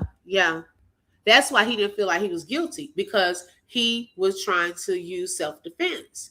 And he even brought up self-defense allegedly too. Okay. Would this be considered self-defense when he was talking to the female officer? I'm going to continue to play it though. We go back to here. This is when he sat him down. Hold on. You can open up the channel, and medics are clear to come in. Have them come to the northeast entrance. That's gonna be a gate that's wide open there, and then you come to the victim from there.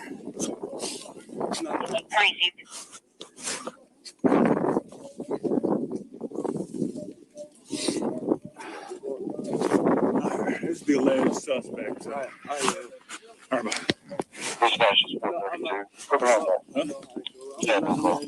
Okay. We'll figure that out.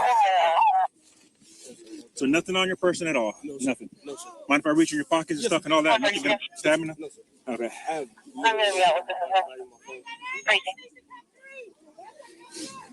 gonna be a little personal there, okay? Just to make sure. My purse right there.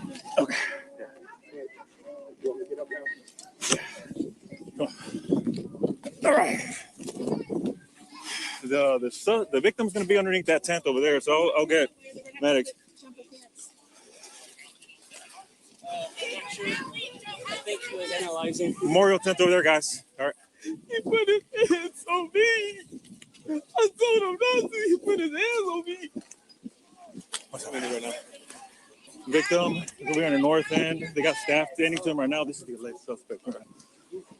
Already? No. We searched them. Got nothing. I don't know what happened. 423.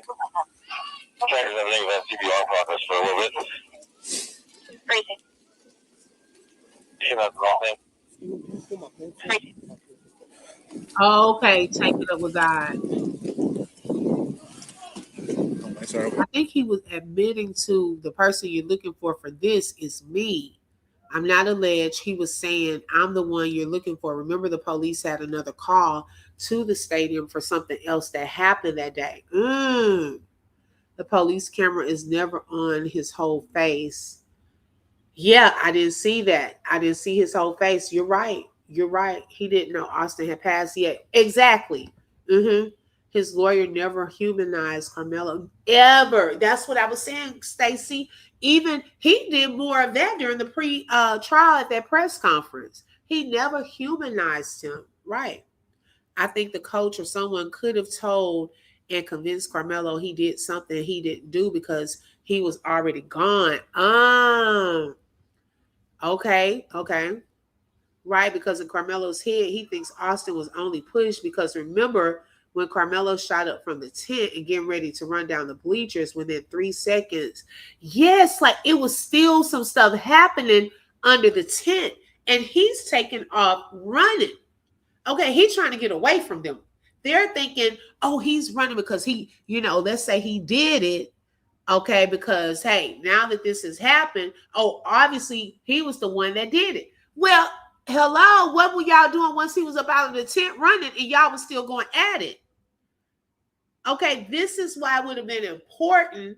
Did Karmelo ever, y'all, without hearing his side on some of this, it's so hard because it's like, what did he have to say about the whole knife thing? Because remember, we went through the other day, the knife wasn't even fully out. The lady did a whole demonstration. If he had opened it up to the knife portion, when they found it, it would have been fully extended because it locks. He didn't have time in those seconds to take the tool out, open the tool up, hurry up and get out of here. Let me close it. Let me throw it here. We watched that part. It would have not been enough time to do that many steps because you have to push the safety to get it to bend back down.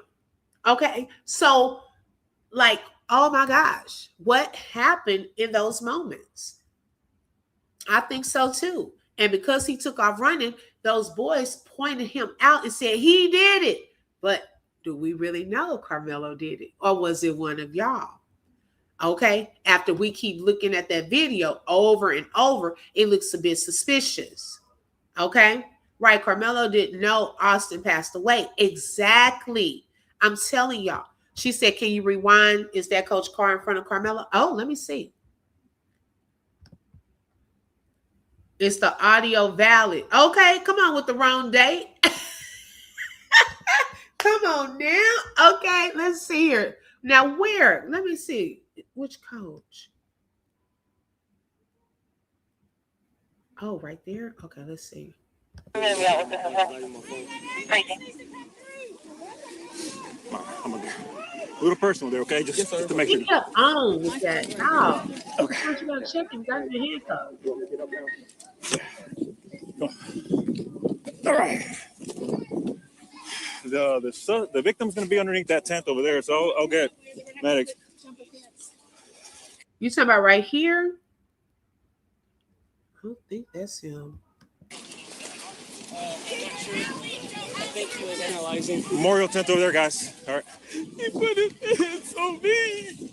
I told him not to. He put his hands on me. What's happening right now?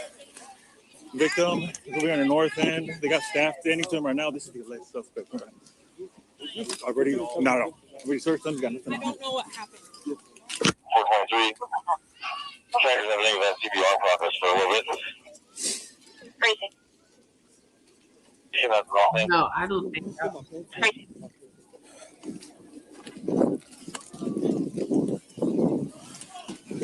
Sorry, up to you. It's up to you. That's fine. This is closer. Let me do one more little check of you, okay? Yes, you don't mind for reaching your pockets, anything like that? You good? How many times you gotta do that? Some little under. Well, yeah. Like, no, ma'am, I don't think so. What's your name, man? Karmelo Anthony, Karmelo. Right, Latte. Have a seat here real quick, man. Oh yeah, he was the king. He'll take it down. Let me check your hood here, buddy, okay? Yes, sir. Well, I'll tell you what, lean this way so you're not resting on your hands, okay? Yes, all right, see a little bit of blood on your hands there, okay? Yes, all right. So your first name is Karmelo? Yes, Karmelo. Let's see, hold on one second. Is he gonna be okay? I don't know yet, man. Karmelo, C-A-R-A. K-A-R. K-A-R. M-E-L-O. M-E-L-O. Karmelo, what's your last name? Anthony. A-N-T-H. O-N-Y. Where are you in? I'm in 12th grade. 10th grade? You go to Emerson? No, sir. Where do you go? Centennial. Okay. I'm in 12th grade. 12th grade? Yes. Okay. No, Centennial. All right, sit tight for me real quick, bud, all right? All right. Let me run this guy real quick. I haven't talked to him at all. Look at that knife, y'all. It wasn't even open. It was partially open. And then they said in the police report, they picked up a backpack and they noticed, oh, it's the only Centennial backpack over here. This must be his. I don't trust these people not to plant stuff. I don't, y'all. I'm going to be honest. Change up nothing. Ooh, child. That is crazy work. I'm going to listen to it with some headphones and see if I can hear the back part a little clearer. The jail had no right to shave off Karmelo's hair either. That was so sad, y'all, that they did that.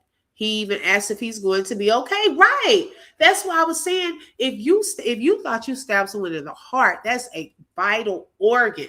Okay. To me, you probably knew, oh, Lord, I didn't unalive this man, But he asking if he's okay. He's saying he's not guilty. He put his hands on him. That's crazy. No blood on the hoodie.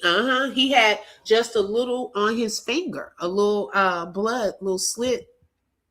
He was so nervous he didn't even say his right grade. His anxiety was high. Exactly. That's true. He was really nervous. You could tell. He was given some high anxiety. Wow, y'all. Oh my gosh. I'm going to definitely have to look into that.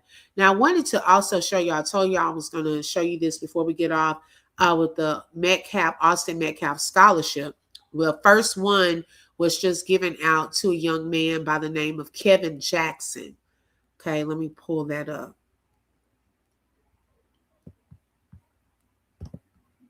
Okay. Let me move this out of the way. Okay, so pull up so I can see it on this side.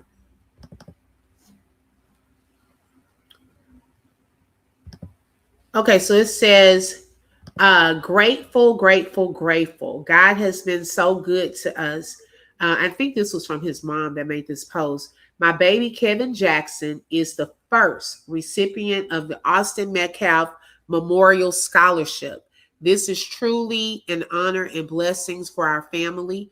Many thanks to the Metcalf family for thinking of others in your moments of sorrow. Please know we are so grateful and we will wear this crown as a badge of honor. Okay. Someone was saying it's so ironic that he has the same hair, almost, just his is longer, that Karmelo. They took all of Karmelo's hair. Y'all, I think too, when I go back and I look at that mug shot, the last mug shot he did, I have never seen an inmate wear what Karmelo had on that day. That didn't even look like an inmate outfit. I don't know if they were trying to pretend like it was some type of dress, especially when you look at the longer version of it. Like, it didn't even look like a shirt and some pants. And then to shave his head, like it was already low at court. They had already cut his hair. Y'all just wanted to shave all of his hair off. That was so heartbreaking to see that. So they could not wait to do him like that. So heartbreaking.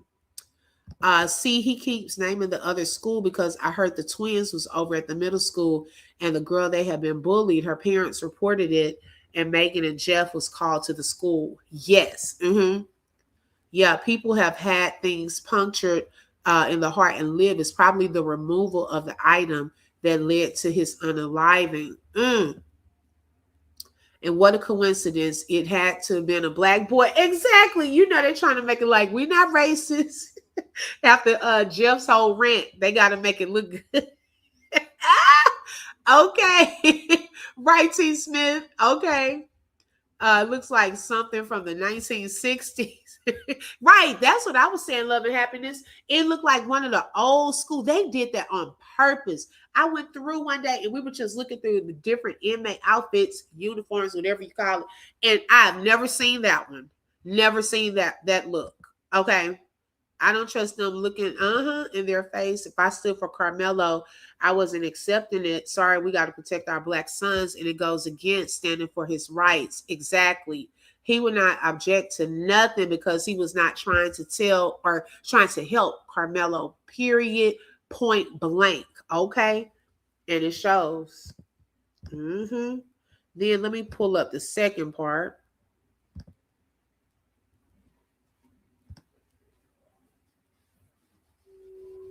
Child, I have not eaten lunch. Okay. How long we been on here?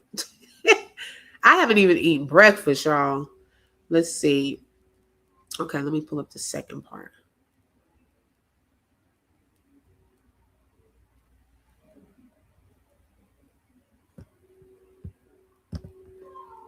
Okay, so here was the other part. Oh, allegedly 5,000. I was wondering how much was it? That's what I wanted to know. So it says, in response to the outpouring of support and donations after Austin's death, his family established the Austin Metcalf Memorial Scholarship. It supports football players at Frisco Memorial High School who demonstrate leadership, loyalty, strong moral character, academic success, and positive influence. The irony of all of that. Okay. Qualities Austin embodied. Really? Who said that? Okay. Kevin Jackson, a classmate, football teammate, and friend of Austin's, and reportedly close to his brother Hunter, was selected as the inaugural recipient. This announcement has been widely shared on platforms like Facebook, TikTok, and X, often with hashtags like